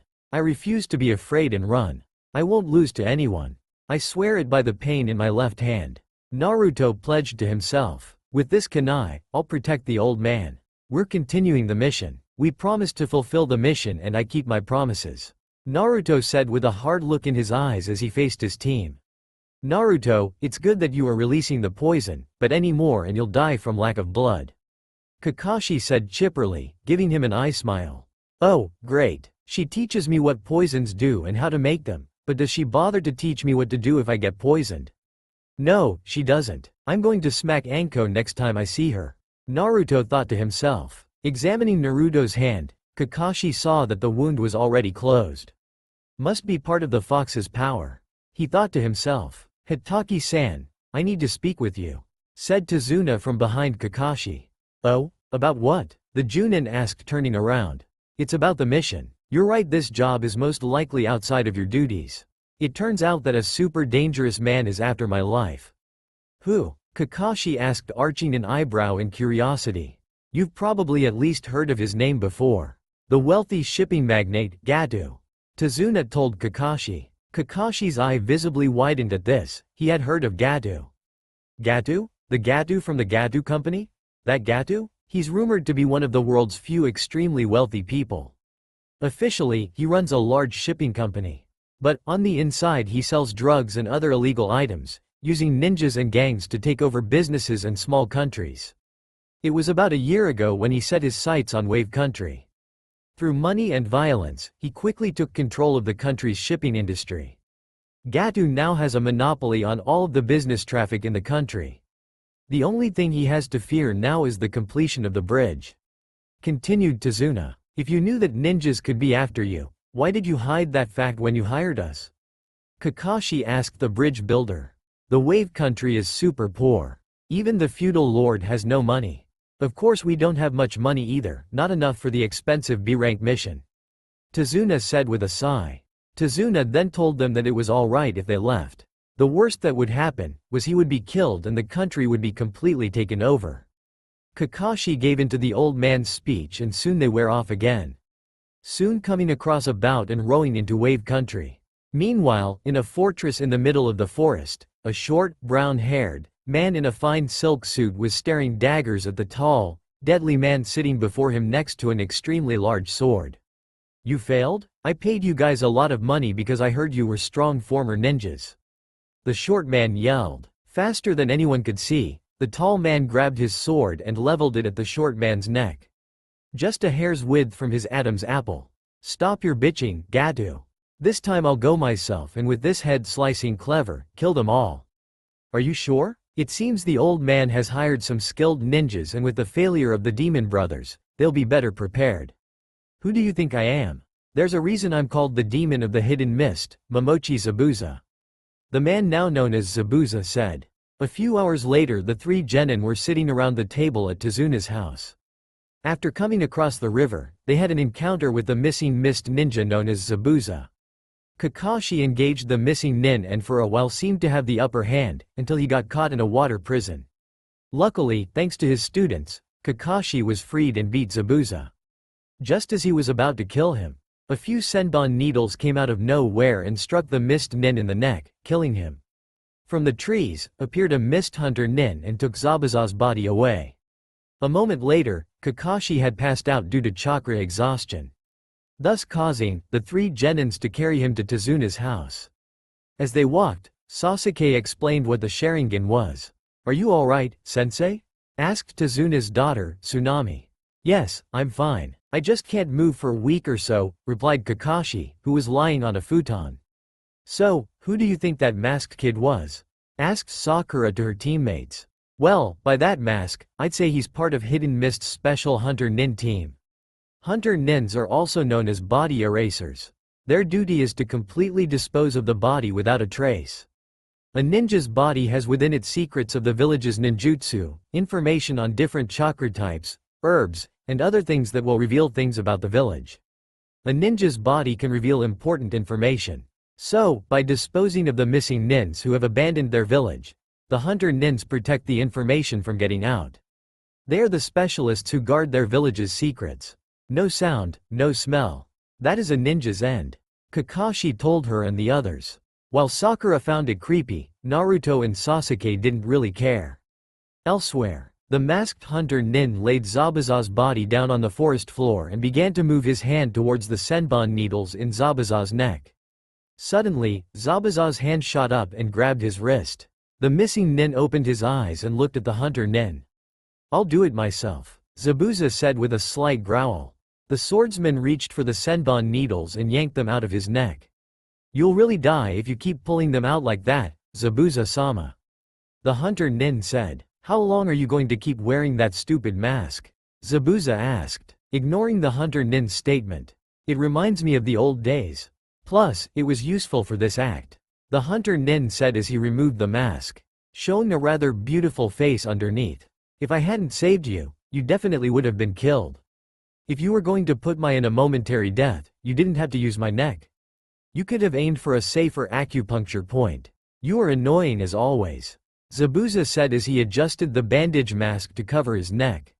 "You're right," replied the hunter nin with a smile. Much later, Naruto glared up at the tree he had been climbing. After some talking and thinking about it, it was agreed that Zabuza was still alive. So, Kakashi decided to train the three genins in tree climbing, by only using their feet and chakra. Naruto had already learned a lot about the usage of chakra, but had so far never tried anything. Damn, reading is one thing, but doing it is a whole different story. He thought with a grunt as he stood up and gazed upward at his mark. At least he was doing better than Sasuke, though not by much, and Sakura had outclassed both of them. A few hours later, the sun had set and the tired genins dragged themselves back to Tsunade's house. A few days later, Sakura was sent to guard Tsuna and escort him around the village, while Sasuke and Naruto continued to train on tree climbing. During her time of guarding him around the village, Sakura learned just how poor the village truly was and Tsuna's reasons for building the bridge. Naruto and Sasuke spent their day training on tree climbing. Sasuke had no past Naruto, but Naruto was catching up to him. That evening the Konoha team learned about Inari's father and how he had been a hero in the village, only to be brutal executed in public by Gato. Naruto then left to continue his training into the night. The next morning, Naruto was awaked by a stranger telling him he'd catch a cold if he kept sleeping on the forest floor. After finding out that the person was collecting herbs, Naruto decided to help out. "Is this the plant you want?" Naruto asked. "Yes, thank you for helping out. You sure are working early this morning."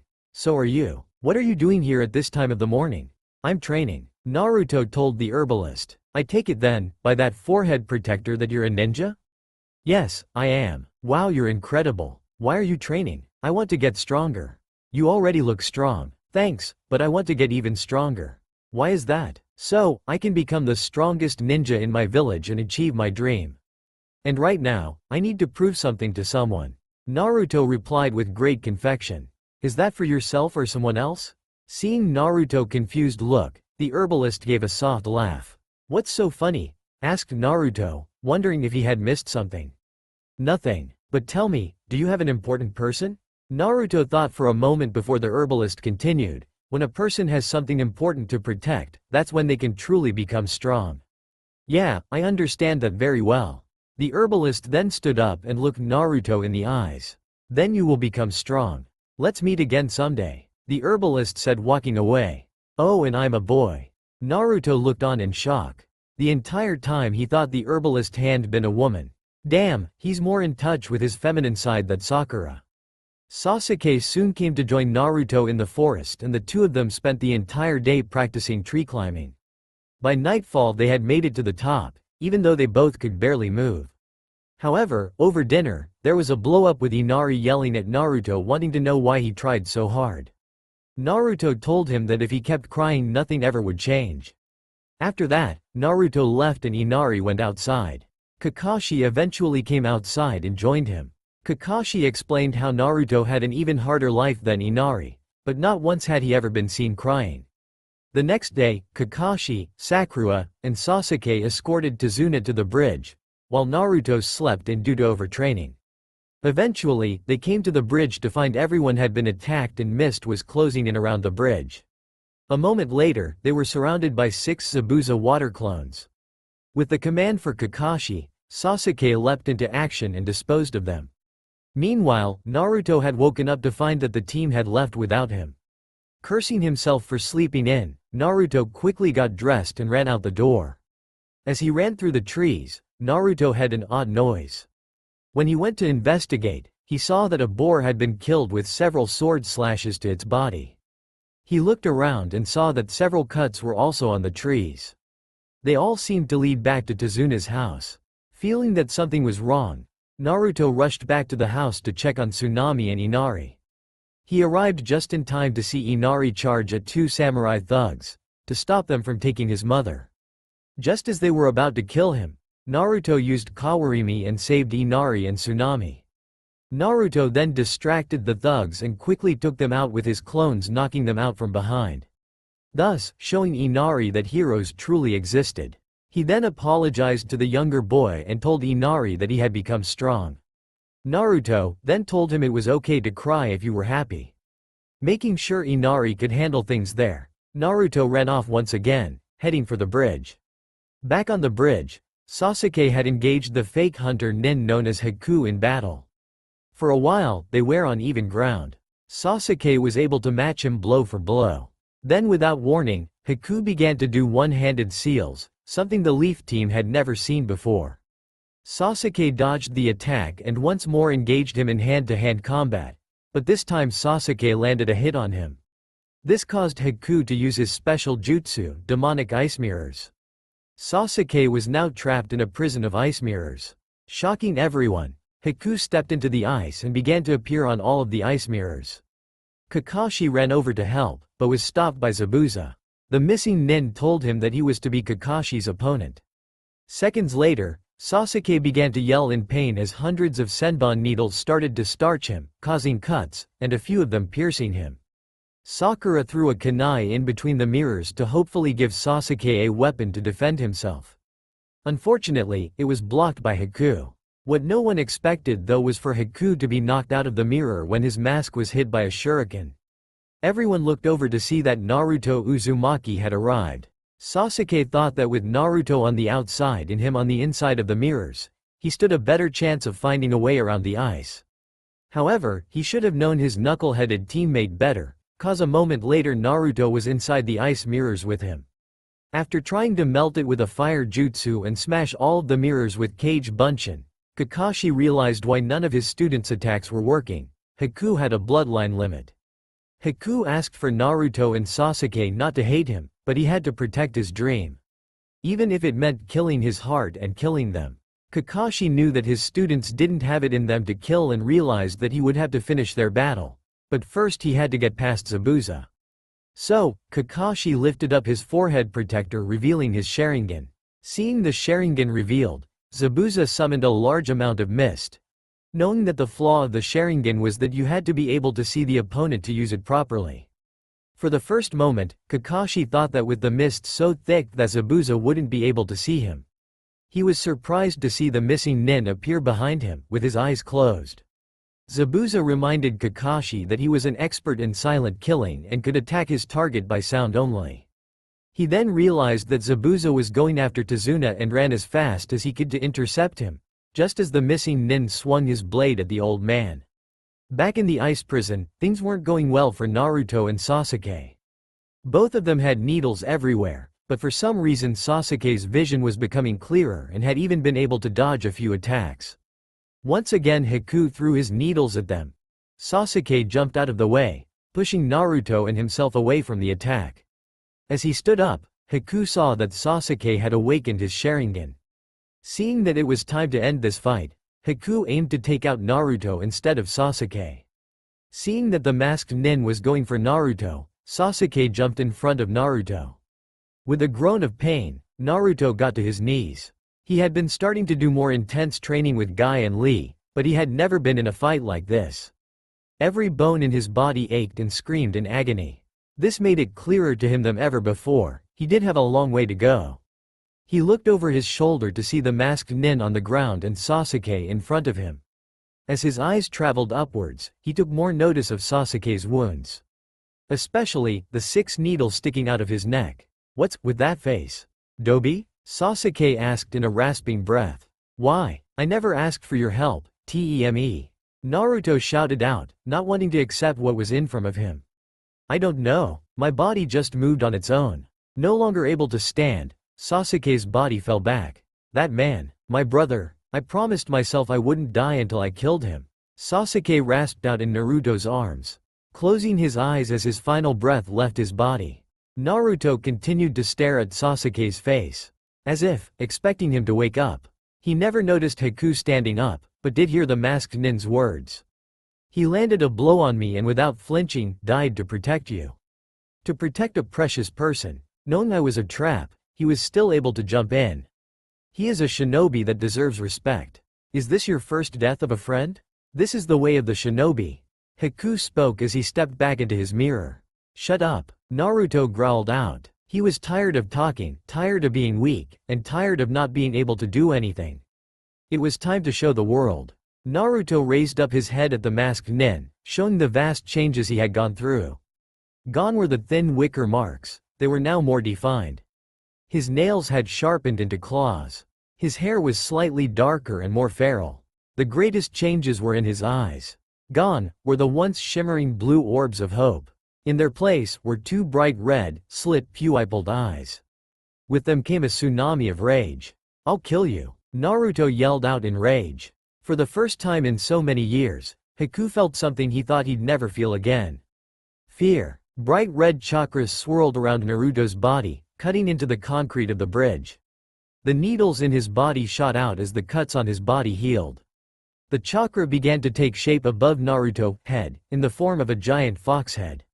The head roared as Naruto sprang into action. As Zabuza and Kakashi continued to battle it out, they felt the chakra emanating from Naruto. It was a power unlike anything ever felt before. Did the seal break? Kakashi thought to himself. Whose doing is this? It can't be Kakashi's, it's too strong to be his. Zabuza thought to himself, wondering for a moment how Haku was faring. Kakashi removed a scroll from his pocket and opened it, tracing a smear of blood from his thumb over it. "Zabuza, if you can hear me, neither of us has time to waste. I'm a busy man, you're a busy man, so let's end this now." Kakashi said until he missed as the scroll snapped closed and landed between his thumbs and index fingers. Sounds interesting, what can you do in a situation like this?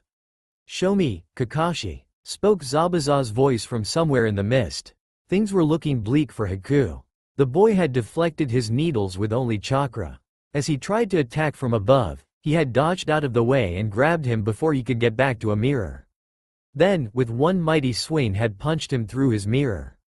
Haku flew back and landed with a thud. The force of the blow sent him rolling back even further. Just as the mask had cracked, so too had his mirror. The mirrors shattered to the ground, while the mask slowly broke off.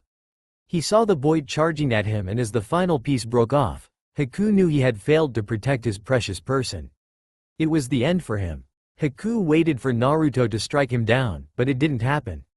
Naruto had stopped mere inches from his face. "You're that guy from yesterday," Naruto said, recognizing Haku.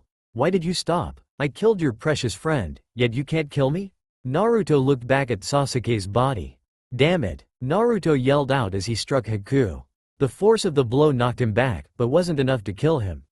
As he got to his feet, he told Naruto that people often made this mistake, in not killing their enemy. Letting them live without a dream or being needed.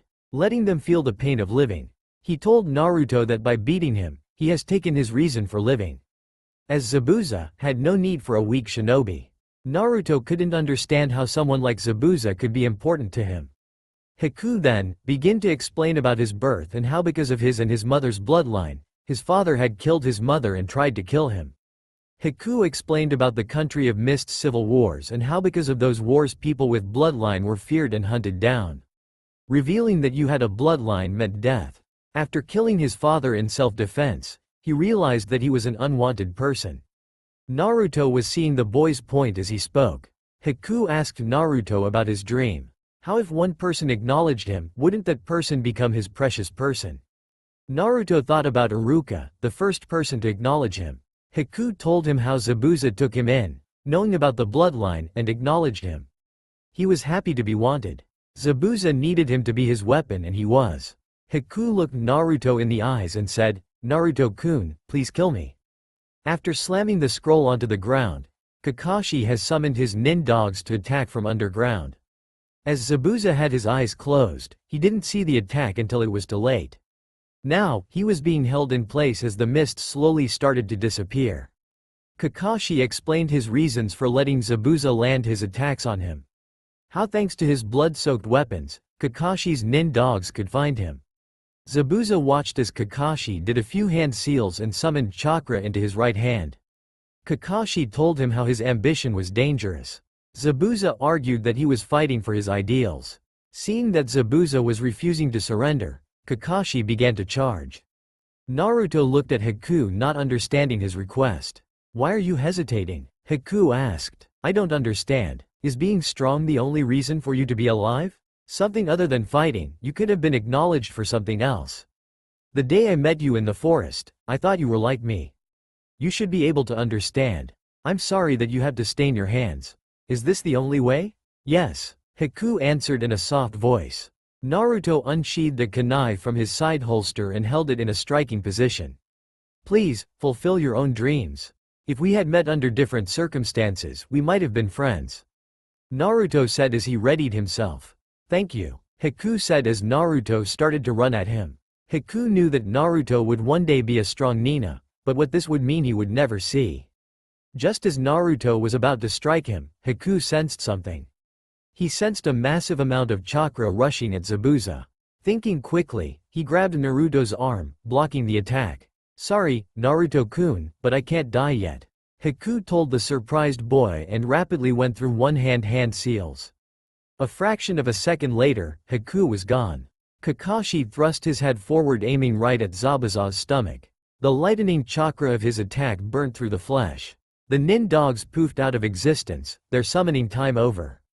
Kakashi stared wide-eyed at the sight before him. It wasn't Zabuza that he had struck, but Haku instead. Kakashi's arm was straight through where the boy's heart was moments ago. Zabuza looked on as the warm droplets of Haku's blood slowly slid down his face. Back in the village, Inari had been going door to door trying to get support to go to the bridge and fight Gato. He was at the last house and so far, he had no support. Gichi-san, please open up. Come to the bridge with me. If we all go together, we can defeat Gatu's men. Inari shouted through the door. I'm sorry Inari, we don't want to fight anymore. Even your father, the man called a hero, is no longer here. If we fight, there will be sacrifices. We don't want to lose anything precious again. Nobody wants to do anything they'd regret, came the voice of Gichi from behind the door. I don't want to have any regrets either. That's why, we have to fight. I love my mom, my grandpa, you Gichi-san, and everyone in this city. I know now, that you can't protect anything by being a cry-baby. It is better to die on our feet, than to live on our knees. Inari said. The young boy then left to ready himself for the bridge. Inside the house, Gichi's wife sat at their table. Inari has become a man. Are you really going to let him go alone? She asked. Back at his house, Inari's mother was trying to dissuade her son from going to the bridge.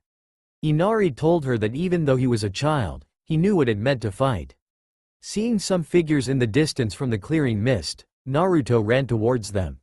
He was shocked to see Kakashi's arms sticking through the chest of Haku. Now out of his daze, Zabuza grabbed his sword and swung it forward, intending to cut both of them in half. Kakashi jumped back and laid Haku on the ground.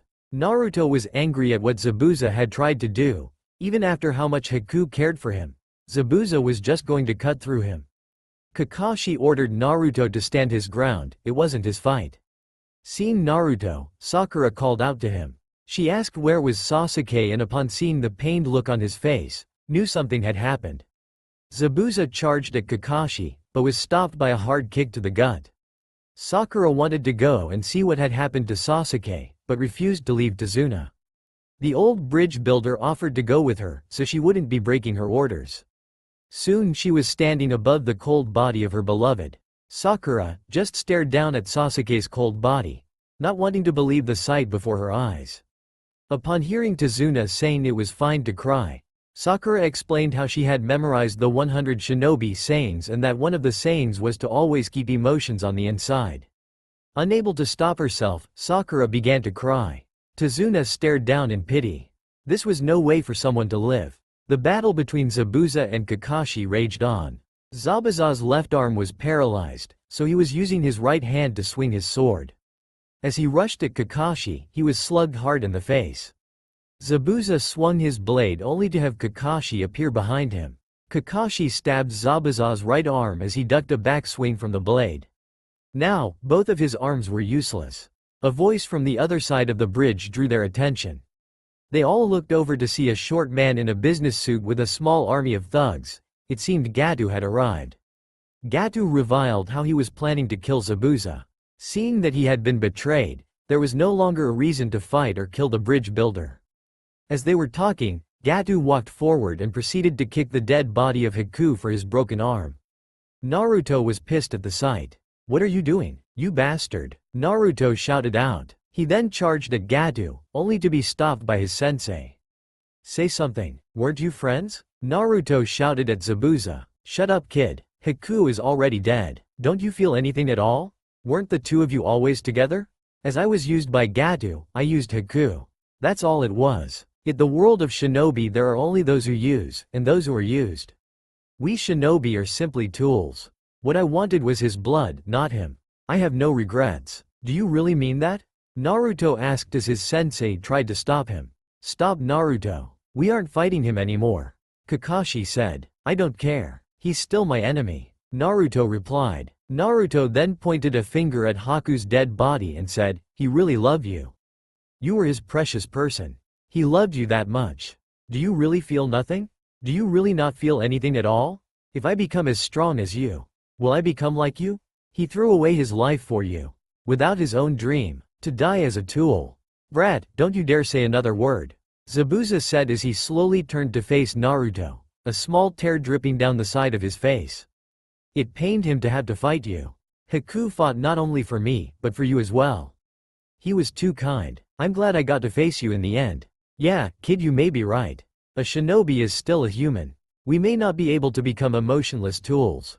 I've lost. Kid, let me borrow your kunai. All the while he spoke, Zabuza had been chewing away at his mask, so when Naruto tossed over his kunai, It was caught in his mouth by the handle. With the kunai in place, Zabuza charged forward. Gato ran back into the mob of thugs, telling them to kill them. As the thugs watched the injured Zabuza run towards them, it looked like an image of a demon had appeared above him. Gato looked on as horror as Zabuza cut through the thugs. Zabuza wasn't slowing down, even though he had blades sticking out of his back. Soon Zabuza had broken through and stabbed Gato in the chest. Zabuza yanked the kunai out and slit his throat open. As Gato died, Zabuza turned around and upon seeing the crazed look in his eyes, the thugs gave him a wide berth. After all, he had just taken out over half of their numbers. Naruto and everyone else watched as Zabuza fell to the ground. Don't look away. This is the end of a man who lived a difficult life. Kakashi said to Naruto. A voice called out in the darkness. Sasuke slowly opened eyes to see Sakura kneeling next to him. Sakura, you're heavy? He gasped out. Seeing that Sasuke was alive, Sakura hugged him in joy. Sakura soon began to gush over Sasuke, eventually telling him that Naruto was fine and Haku was dead. Sakura yelled over at Naruto telling him that Sasuke was fine. Naruto looked behind him to see Sasuke standing up. At this point the thugs decided to make themselves known again. They explained to the ninjas how they were going to ravage the town as a response to them killing Gato. He wasn't much to them, but he was a meal ticket.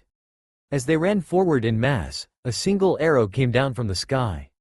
Everyone turned to look at the far sea of the bridge to see the entire village, each of them with weapons drawn. The thugs looked to see that Naruto and Kakashi had preformed Kage Bunshin, resulting in several copies of them. Not wanting to get into a fight, they turned tail and ran. Scrambling back into the boat they had arrived in. This is where things get different. After the thugs had left, Kakashi and Naruto walked over to Zabuza's fallen body. It looks like it's over, Kakashi. I have a request, Kakashi. I want to see his face one last time. Gasped out the dying nin. Sure, replied Kakashi as he slid his forehead protector back over his Sharingan. He looked at Naruto and said, go get Zabuza's sword. Kakashi then knelt down and began to carefully pull the blades out of Zabuza's back. Naruto walked over to Zabuza's large sword and picked it up. He was surprised by the weight of the large weapon. Wow, this would be one impressive sword to use. The young blonde thought to himself as he carried the weapon back to Kakashi and Zabuza. His sensei had just pulled the last blade out and was now carefully picking up Zabuza in his arm. As he lifted up the missing mist nin, it began to softly snow. Hey sensei, is it true what Zabuza-san and Haku-kun said? Is this really what being a shinobi is all about? Asked Naruto. Sadly, for many it is Naruto. Ninjas aren't known for living very peaceful lives. Each and every ninja has to live and deal with that issue. Kakashi replied to his young student. Okay, I've just decided.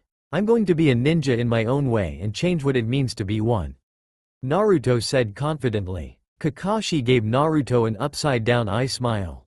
If anyone could, it would be him.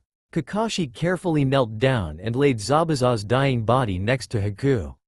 Naruto then placed his sword next to him. Are you crying, Haku? Zabuza thought as he looked at the face of the boy who had become a son to him. If I could, I'd like to go to the same place as you, Zabuza rasped out. You can, Zabuza, said Kakashi. Yes, but first I have to do something.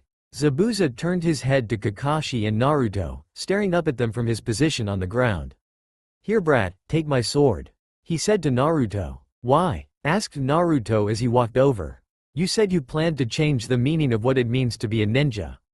So, I've decided to give you my sword to help you. It's the duty of a member of Kiri no Shinobigatana Nananan Shu, to pick the successor of his blade. And, I've picked you kid. I want you to take Kabikuri Hocho and carve your way of the ninja into the world. I'll be looking down on you from time to time. Being my successor makes you part of Mist now. That'll be fun to see. Rasped out Zabuza. With his dying strength, he lifted up Kabikuri's handle off the ground and nudged it over to Naruto, who had knelt down by him. Kakashi had walked over to check on Sasuke. As Naruto grasped the blade, Zabuza handed him his forehead protector and then turned back to face Haku. Hey, brat, Gatu's base is located about 3 miles south of here. Rasped out Zabuza. Why are you telling me this? Asked the curious leaf nin. The most valuable thing, To a shinobi? Is knowledge? I figured, you might find something there, Zabuza told his successor. A moment later, Zabuza breathed his last and was no more. Naruto stood and shed a silent tear for the ninjas who taught him so much. A few hours later, they had bandaged up Sasuke, who would need to stay in bed for a few days, and buried Zabuza and Haku. Night had fallen over the village and for the first time in years, everyone was sleeping peacefully. All, except one, that is. Naruto Uzumaki was wide awake. I guess it's time, Naruto thought to himself. He silently got out of bed, grabbed his pack and climbed out the window. He then summoned a cage Bunshin to stay in the house. With the Bunshin taking his place in bed, Naruto ran into the forest. Once he was sure he was safely alone, Naruto opened his pack and unzipped a hidden compartment inside. He took the objects out, which happened to be some clothes, and began to change. A moment later and Naruto was no longer the genin from Konoha, he was now the doctor. Time to operate, Naruto thought to himself once his mask was securely in place. Naruto then took off running east. Soon, he had arrived at two freshly dug graves. The graves of Zabuza and Haku. Naruto began to dig up Haku as he thought back to how he had learned what he was about to do. Flashback no jutsu. 3 days before genin team placements. Naruto sat in the field mediating. Soon, he would himself in his mindscape.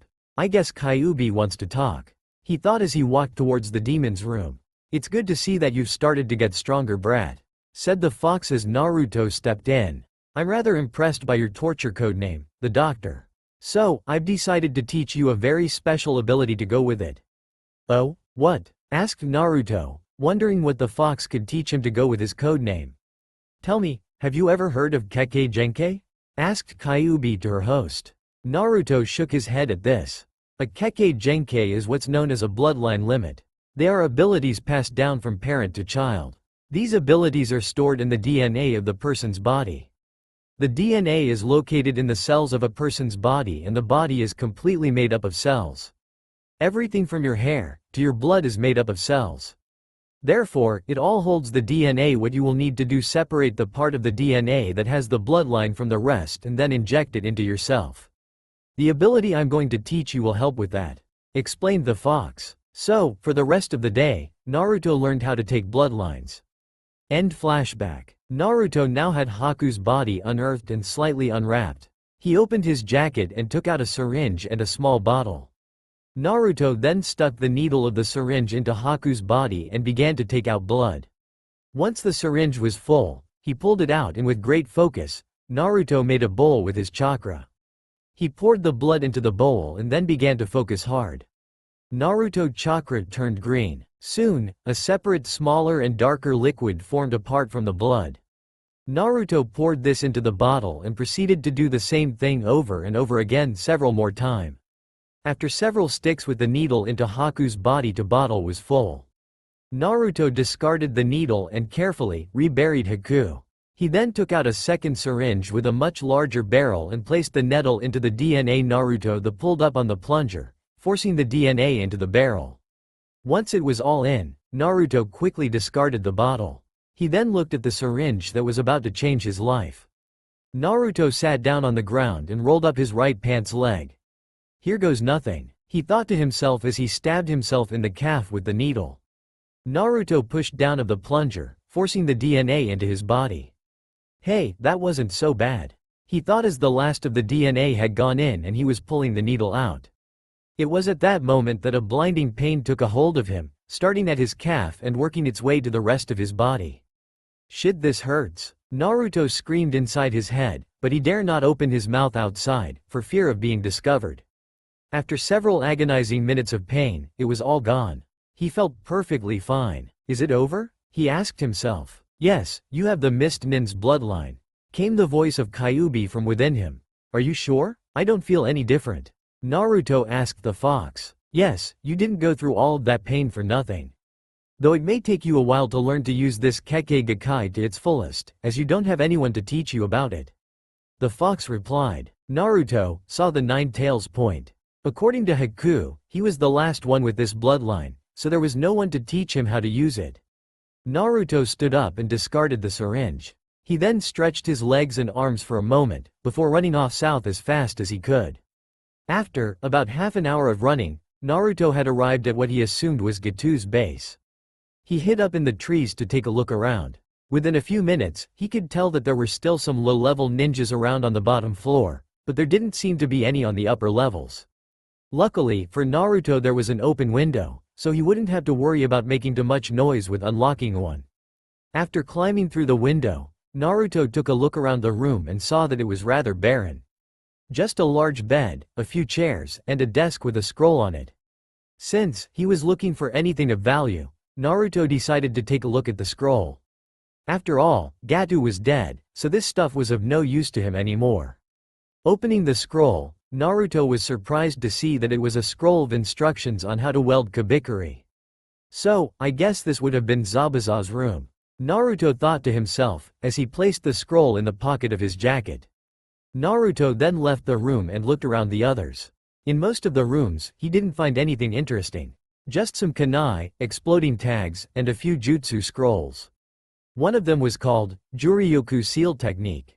Naruto didn't bother to read the full description of it, but it seemed to help with muscle-resistant training. He'd show it to Guy and see what he thought. Naruto did wonder though, if seals could do that, what else could they do?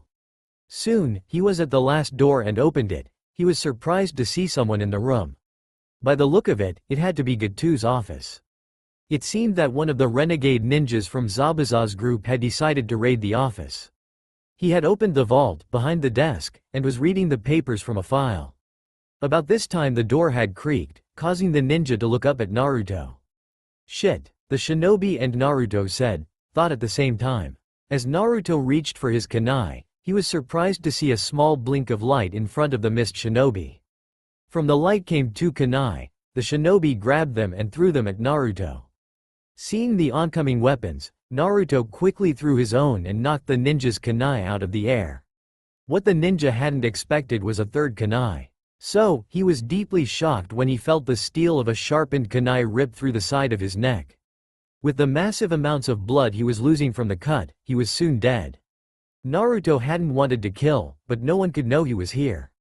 Cautiously, he crossed the large office and confirmed that the ninja was indeed dead. Looks like he has a Kekkei Genkei. Go on and take it, came the voice of Kyuubi. It did make sense to him. So, kneeling down next to the dead shinobi, Naruto began to focus his chakra on the ninja's body as he pulled out a small bottle, not even bothering to use a syringe to take out blood. Once he pulled out enough DNA, Naruto filled the bottle and took out another syringe. After filling the barrel of the syringe, Naruto then stuck himself in both arms and both legs. After a few moments the pain passed, though it hadn't been as bad as it was with Haku's bloodline.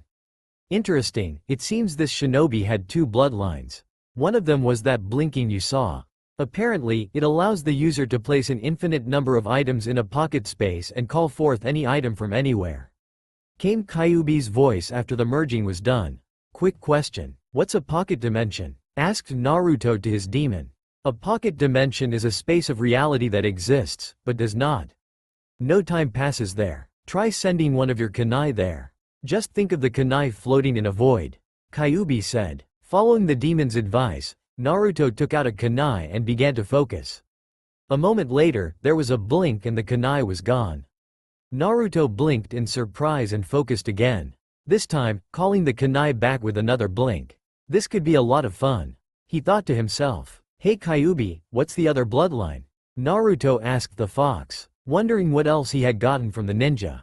The other bloodline seems to be a memory viewer.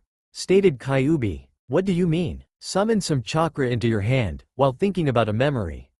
Naruto summoned some chakra into his hand while thinking of receiving his forehead protector from Iruka. He watched in fascination as in his hand a small orb started to form. After a moment, it was finished. The orb was a pale yellow in color and was about the size of a large marble. Now, you just simply summon chakra into whichever hand is holding the marble and you or anyone else can see the memory. Explained the demon sagely. Naruto thought it was a little dull, but it would come in handy if he should ever see something that he would have to prove. He silently placed the memory marble in his pocket as he walked over to the desk to see what the ninja had been reading. Skimming through the papers, Naruto saw that it was papers on Gatu's different businesses. Nothing about them really grabbed his attention, except for the fact that Gatu was stupid enough to keep records of both sides of his business together. The last paper was a bit of a surprise though. It was the location of Gatu's vast fortune. Wondering if it would work, Naruto closed his eyes and began to concentrate hard. He imaged summoning the money to him, and a moment later there was a blink. Naruto slowly opened his eyes and quickly opened them completely, at the sight of all of the money. Holy crap, he thought in surprise. There was more money on the desk and around the desk than he'd ever make.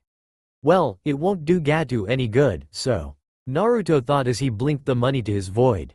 You know, mortal, with that bloodline, you probably could access my treasures on this plane. Kyuubi spoke suddenly. How so? What treasures? Asked Naruto. Kyuubi then explained about how she had collected vast amounts of treasures and hid them away in a few well-selected parts of the world. Naruto asked why the demon was telling him this. To which she replied that if she was going to be sealed, the treasures should be put to good use. After learning the location of the different treasure spots, Naruto focused once more, and again there was a blink. Naruto looked around in shock and had to bite his tongue to stop himself from yelling out in surprise. The entire room was filled with treasure, and it was a rather large room. The room was large enough to fit Naruto's apartment in it twice, with room left over. All around the room there were piles of gold and silver, scrolls, some weapons, and other items. Naruto quickly sent everything to his void. With Gatu's money, now his money, and Kyuubi's treasures, he'd be set for life. I guess when I get back to Konoha, I should do some shopping.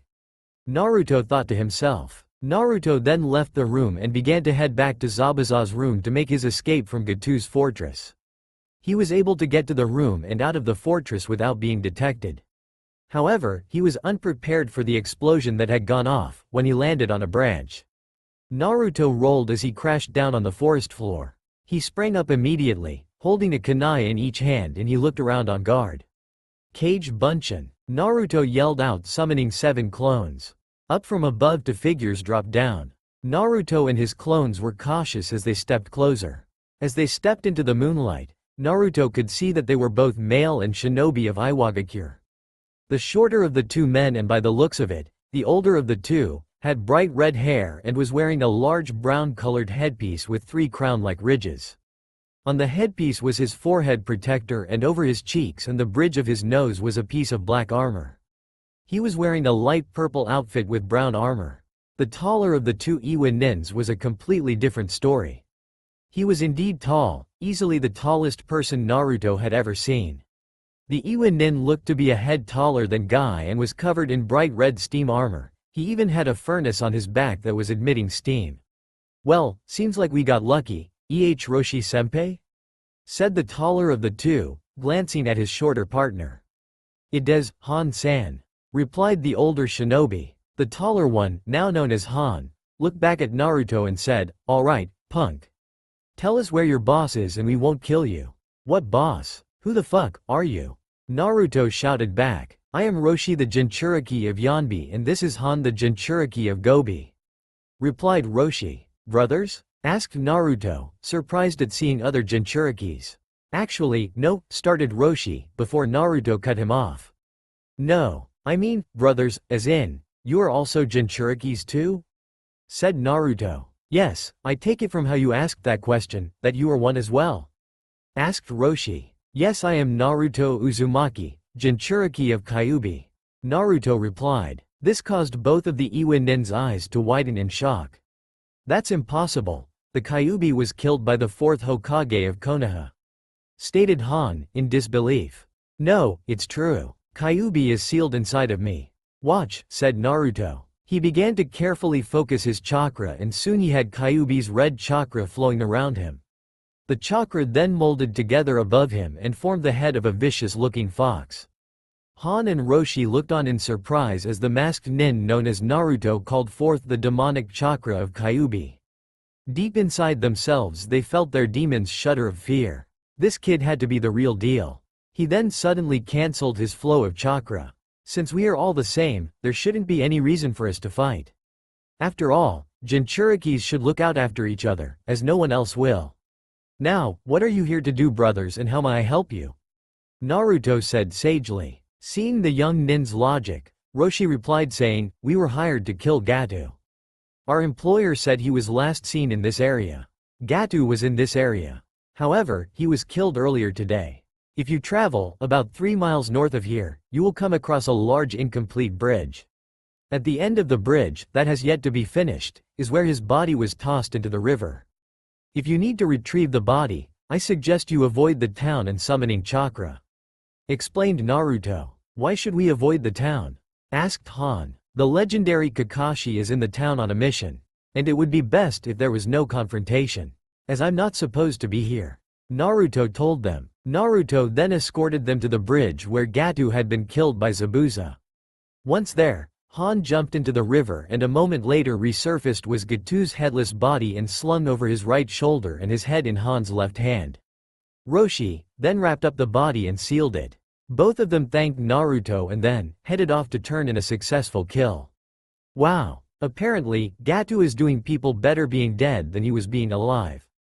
Naruto thought as he ran back to Tsunade's house. He stopped by his hidden pack and changed back into his pajamas. He then summoned out his cage Bunshin and dispelled it.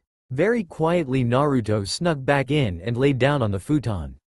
Moments later, he was asleep. Over the next week and a half they finished the bridge.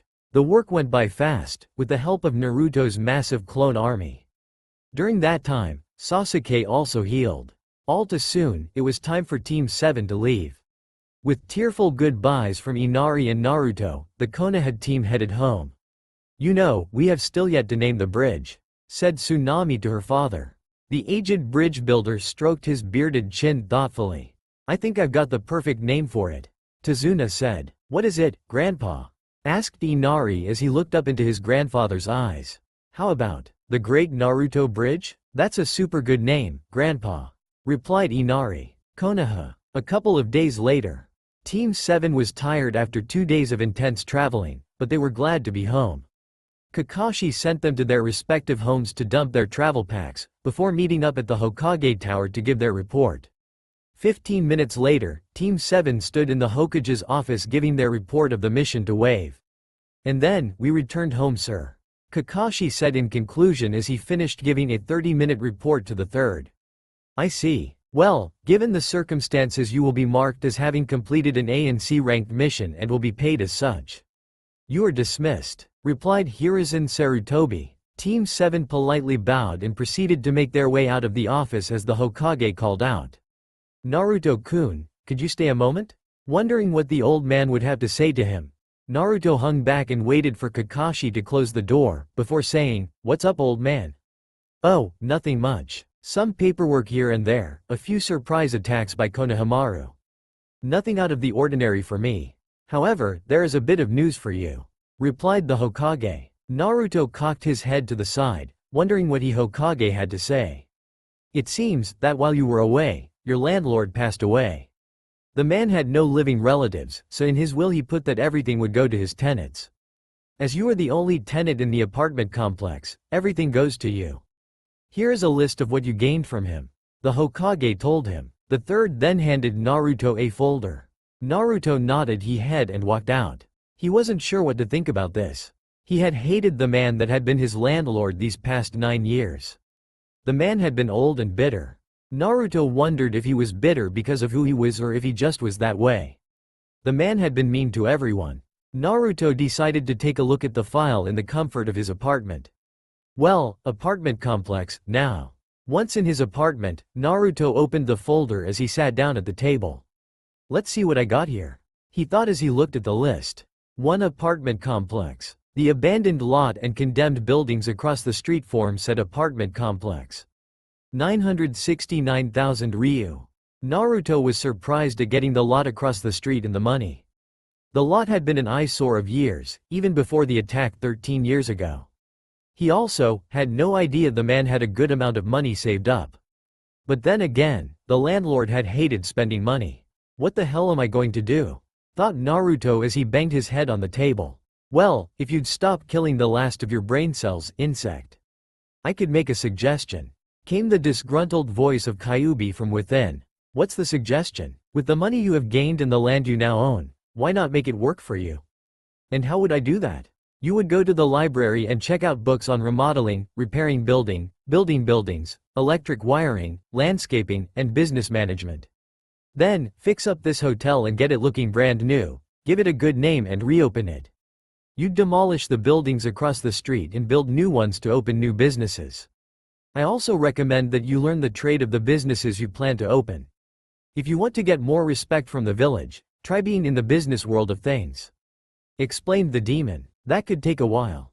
Naruto thought back. Yeah, it's a shame you don't have something like Kage Bunshin or Kage Buttai, you idiot. Roared out the fox, causing Naruto to fall out of his chair. Okay, I see your point. No need to yell. Naruto thought as he got up to head out. He summoned a clone for the library and went to get some ramen for himself.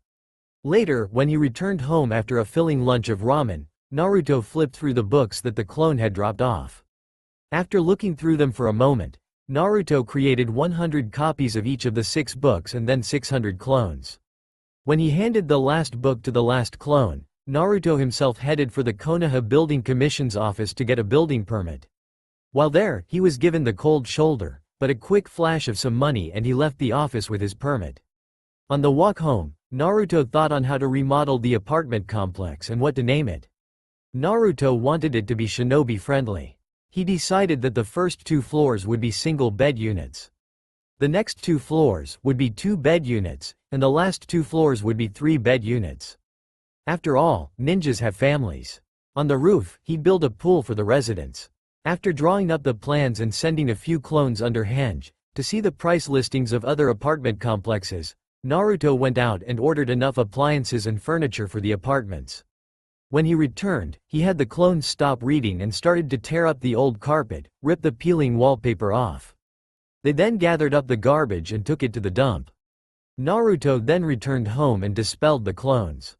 He fell back onto his futon from the overload of knowledge. Naruto awoke early the next morning and immediately set off for the hardware store. After nearly buying out the entire store, Naruto summoned an army of clones to help him carry the stuff. Upon arriving back at the apartment complex, Naruto and his clones got to work. They tore down walls, put in new support beams, better insulation, new sheetrock, better wiring and pipes, soundproofed each unit, and carefully removed everything from the 8th floor, before he ripped up the roof to build the pool. After they were done, each apartment was painted a nice tan brown, had wooden flooring and new furniture. The hallways were painted the same brown color with a baseline of dark red. The hallways had carpets of a dark red color and on each tan door was a golden number. The outside had been painted a dark red and up at the top was an 8-foot-high metal fence around the roof for the pool. The pool covered about half of the roof space and was in the middle.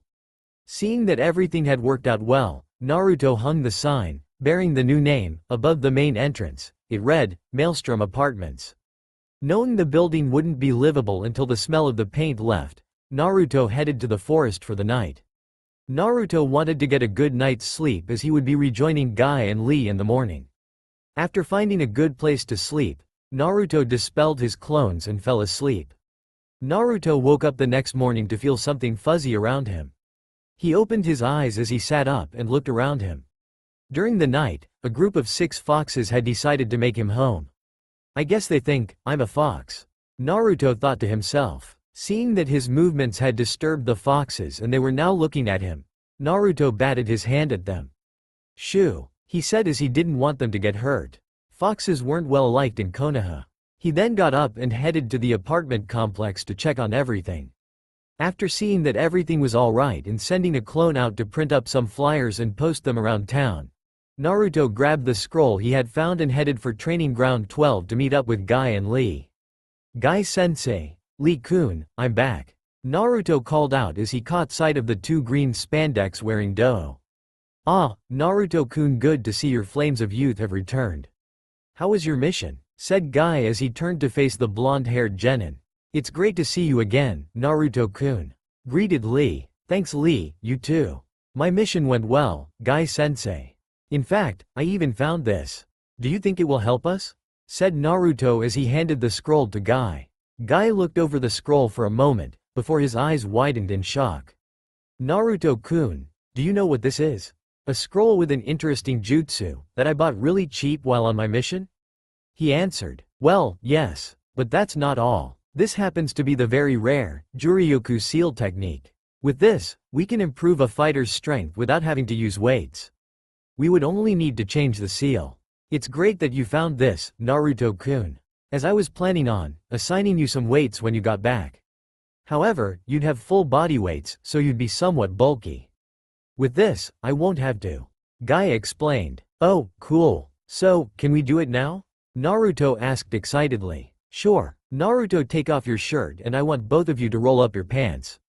Guy ordered his students. Naruto took off his shirt and rolled up his pants, as Lee removed his weights and rolled up his pants. Guy then took out a brush and a complex chakra-conducting ink and proceeded to add Juryoku seals to them. On each leg, Lee was sealed with 350 pounds. On Naruto's legs he had 150 on each of them, 100 on each arm, and 200 on his torso. It took several minutes to get used to this new feeling. For Naruto, he had never felt this sort of training was possible. For Lee, it was odd to not be wearing his weights anymore. After 5 minutes of walking around and getting used to the new weight to their bodies, Guy had them start their workout. They did 300 kicks with each leg, 300 punches with each arm, ran 100 times around the village, and finished it all off with B practicing the stances in their respective taijutsu forms. While in their stances, Guy corrected them on what they were doing wrong and helping them to correct it. When they finished, it was mid-morning and before leaving to meet up with Neji and Tenten, Guy turned to Naruto and said, "Good workout this morning, Naruto-kun. Have you by any chance had an opportunity to get a weapon that fits your style?" "No, not yet, Guy-sensei." Naruto replied. "Well, there's a nice weapons store known as the Butcher Shop. I recommend going there," Guy told him before jumping away. After a few more minutes of gasping for breath, Naruto groaned as he realized that Guy hadn't told him where the shop was located. Well, at least it's a nice day to wander around the village. Naruto thought to himself as he headed towards the village, thankful that he didn't have to meet with Ibiki until tomorrow and then his team the day after that. Naruto summoned a few clones to search around the city, while he had an early lunch. The clones had found the butcher shop while he was eating. It was located in the Oak district of the village. Naruto walked into the shop and was rather impressed by the atmosphere of the place. It was brightly lit with a low ceiling and several of the weapons were on display. "Welcome to the butcher shop, how may I help you?" came a voice to the side. Naruto looked over and saw that a tall, thinly bearded man with a heavy gray apron was sitting behind the counter. "Yes, I'm here for a weapon," replied the blonde. "You're Uzumaki Naruto, part of the Rookie 9, right?" asked the man. Yes sir," Naruto answered, hoping he wasn't about to get thrown out. "My name's Jet. You're the first of the rookies to come and see about a weapon." "Well, any idea which one you want?" Jet asked. "Sorry sir, but no. I did read that weapons should reflect the welder's personality and I was hoping to find such a weapon here," Naruto replied. Jet rubbed his chin and looked at Naruto. "Definitely not a sword or a mace. Do you use a taijutsu style?" "Yes sir, Guy-sensei is teaching it to me." "Is it long or short range?" "Short range." "Is the style meant to be powerful, fast, or a combination of the two?" "A combination of the two." "Last question, do you have a lot of chakra?" "Yes, sir." "Then I think I've got just the weapon for you," Jet replied as he stood up and walked to the back room of the shop. When he returned he was carrying a large, polished, wooden box. Jet placed the box on the counter in front of Naruto and said, "Take a look and tell me what you think." Naruto carefully opened the box and looked inside to see two gleaming steel gauntlets. They looked similar to the ones the Demon Brothers used, except of a better quality. "Very impressive, Jet-san. But, I take it, that there's more to them than what I'm seeing," replied Naruto. "Correct. I call them the Immortals. These gauntlets are the greatest thing I've ever forged. When you summon chakra to certain parts of your arms and hands, the gauntlets will react. When you summon chakra to your fingers, the steel will harden and become sharper than ever before. You'll be able to rip through stone like it's paper. Summon chakra to your hands and the poison will be released onto the claws. Summon chakra to the underside of your arms and the blades come forth." Jet demonstrated each function as he told Naruto about them. Naruto was impressed with the gauntlets. Currently, he was looking at the 3-foot blade that had emerged from a compartment on the underside of the gauntlet. Now, when you summon chakra to the top of your arms, is where things change. The left gauntlet will form a shield and the right gauntlet will shoot out these. Jet continued saying, as he formed the shield and showed Naruto an 1.25-inch long steel stake. How much for the immortals? 3 rolls of 100 feet. Reinforced ninja wire, 2 sets of kunai, and a box of shuriken? Asked Naruto excitedly. Jet grabbed the rest of Naruto order and rang it up. Your total is 250,863 ryu.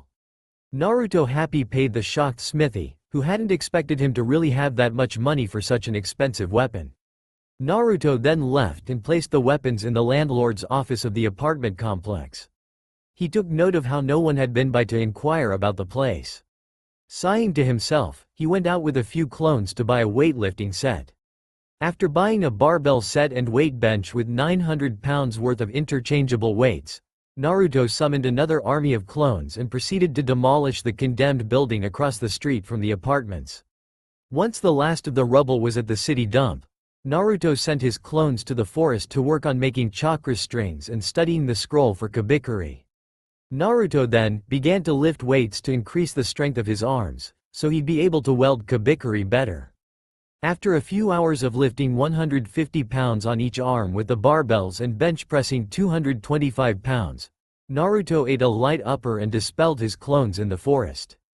As his mind assembled the knowledge from the clones, he discovered that the foxes had been watching his clones. The next morning, Naruto awoke early and joined Guy and Lee for their morning training. It was nearly mid-morning by the time training was done. Naruto returned to his apartment for a late breakfast and had a quick shower before changing clothes, putting on his mask and heading for the Anbu headquarters. As he walked down the hall to Ibiki's office, Naruto waved to a few of the Anbu milling about the hallways. Upon arriving at the door to Ibiki's office, Naruto knocked. Enter, came the hard voice of his sensei. Morning, Ibiki-san, Naruto called out as he opened the door. Good morning, to you, doctor. Ibiki replied as he couldn't say Naruto's name. How was your mission, doctor? Ibiki asked, intrigued about how his student's first C-rank mission had gone. Oh, it went well for an A-ranked mission. Even though he didn't show it, Ibiki's eyebrows slightly rose. He hadn't been aware that the mission had been upgraded. Well, doctor, your training has been going very well. I'm impressed with your work ethic for it. So, since we don't have any patients for you to operate on today, I'm going to teach you a jutsu. Ibiki said as he stood up from his desk. Follow me. The two men then walked down a few floors to the torture rooms and stepped inside. What I'm going to be teaching you is what is known as killing intent. It's easy to describe, but hard to master. In order to better understand this, I will perform it on you. Ibiki said rig before hitting Naruto with the technique. There was blood everywhere. So much blood. Death embraced his body completely and then it was gone. Unable to stop himself, Naruto fell down on his hands and knees. What the hell was that? The masked blonde thought to himself, just before he had to push up his mask to throw up. That was killing intent, doctor. Since it will take you a while to master, we've got this for you. Ibiki said as he opened the door and in walked an Anbu with a dog on a leash. Until you can make this dog cower from it, you will not have mastered the technique. Now, time to work. Ibiki said as he and the Anbu left Naruto with the dog. After a few hours, the only reactions from the dog he got was yawning and laying down. Naruto left just before lunch and had his lunch at Ichiraku ramen stand. Afterwards, Naruto and his army of clones began to start work on building some businesses across from the apartment complex. First, he was going to build a grocery store and a bookstore, right in front of the apartments. After all, ninjas got to read and eat, right? Next, was going to be a toy store, a clothes shop, and a furniture store. Across from those stores would be a weapons shop, and 2 empty buildings to become businesses later. On the other side of them would be 3 restaurants. After several hours of working hard, they had finished. Now that the buildings for them were complete, Naruto just simply had to start the businesses. As he walked back into the apartment, Naruto was surprised to see that some people had decided to see about renting out some of the units. A couple had even asked if the 3 bedrooms were available. Naruto wrote down the dates and times for their arrivals. Looks like tomorrow's going to be a good time. Naruto thought to himself as he dispelled his clones and fell asleep. From the time he woke up, Naruto hit the ground running. He did his morning training with Guy and Lee, before sending a clone off to the Anbu headquarters and running off to meet his team. His team completed their mission early and Naruto then left to get some quick weapons training in. After getting a feel for the sword and gauntlets, he summoned an army of 400 clones to practice using them. He then returned to the apartment and wrote a few letters. Several of them were to farmers, a few were for miners of iron in the land of iron, some for fabric sellers, and a couple were for wood suppliers. If he was going to start those business, he'd need the right stuff. Naruto quickly sent the letters off and rushed back to the apartment to take a quick shower before his first interview. After finishing his shower, Naruto put on black pants and a dark gray sweater. He sat behind his desk and waited for a knock at the door. "It's open, please come in," Naruto called out. The door opened slowly to reveal 3 stunningly beautiful and scantily clad women, each with a forehead protector. All of them had green eyes, dark blonde hair, and had dark skin. The shocking things about these women were their model-like looking bodies and the impressive size of their chests. The shortest one had long hair tied into 3 ponytails at the base of her head. She wore typical shinobi shoes, red mini shorts, and had a red sports bra on under a white trench coat. She wore her forehead protector around her neck. The middle one had her hair tied up into 6 buns. She wore the same shoes as the other one. She had on a skin-tight navy blue china dress that barely ended past her knees. The dress had a window view, showing off an impressive amount of chocolate flesh. She wore her forehead protector on her right upper arm. The tallest of them was truly a sight to behold. She had long unruly hair going straight down her back. She wore black bell-bottom styled pants. She didn't have a shirt of any kind on, only her forehead protector being used as a thin tube top. "Are you the landlord?" asked the tall woman. "Hi, I'm Uzumaki Naruto, owner and manager of the Maelstrom. I presume the 3 of you are my 4 o'clock? Naruto asked with a slight blush on his face. "Yes, I'm Kathy. This is my younger sister, Kami, and my youngest sister, Sarah." Kathy replied, pointing to the china dress woman as Kami and the shortest one as Sarah. "Me and my sisters are looking for a new apartment, is there room available?" Kathy asked. "Yes, there's plenty of room available. You're the first I've had come by to inquire about the apartments," Naruto replied. Though the Kathy didn't change her facial features, Kami relaxed a little and Sarah smiled softly. "Which unit are you looking to have?" "We're hoping to get a 3-bedroom apartment, Uzumaki-san," replied Kami in a slightly gravely voice. "Would you like to see the 3-bedroom apartment?" Naruto asked them. The 3 sisters nodded their heads. Naruto stood up from his desk and escorted the 3 women down the hall to the stairs and elevators. "Here at the Maelstrom we have it all, for your preferences.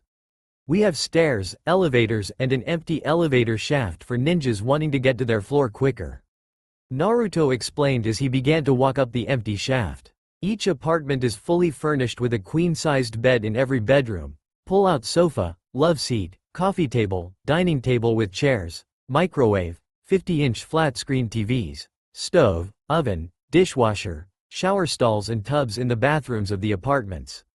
Naruto continued as he walked up the empty shaft and got out at the 5th floor.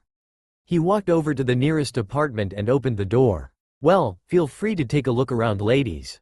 The 3 sisters looked around the apartment for a few minutes and talked amongst themselves, before walking back up front to speak with Naruto. "Naruto-kun, are we allowed to change anything?" asked Sarah. "Oh, yes you can. You can get different furniture, paint it a different color, and select a different type of floor. So far it seems good, but now the big question. How much does all of this cost?" asked Kathy. "Here's a pamphlet with the prices," Naruto said as he handed the folded piece of paper to the tallest of the sisters. The 3 women stared at the prices with wide eyes. They looked up at Naruto and said in perfect unison, "We'll take it." "Perfect, I'll get a contract for you to sign. How soon would the 3 of you like to be moved in and which floor would you like?" asked Naruto. "We'd like an apartment on the 6th floor and to move in as soon as possible," replied Kami. "No problem then," Naruto told her as he summoned 20 clones. "Help them move their stuff in," Naruto told his clones. He then turned back to the sisters and said, "When you get back, I'll have the papers and your room keys ready." The three sisters then left with the clones to gather their things. They returned 25 minutes later with several large boxes and slowly brought them up to the 6th floor. Naruto showed them their new apartment and gave them the paperwork to fill out. 15 minutes later, Naruto had his first residence. Well, things are definitely starting to change around here. Naruto thought to himself as he walked down to his office. Meanwhile, many thousands of miles away from Konoha, the winds were blowing around the barren desert. The only sign of life was Suna, the village hidden in the sand. On top of one of Suna's rock walls, sat a young girl with dirty blonde hair pulled back into 4 short ponytails. There is a change coming, she thought to herself as she watched the sunset. That's all for now. If you enjoy this video, then please like, share and do comments.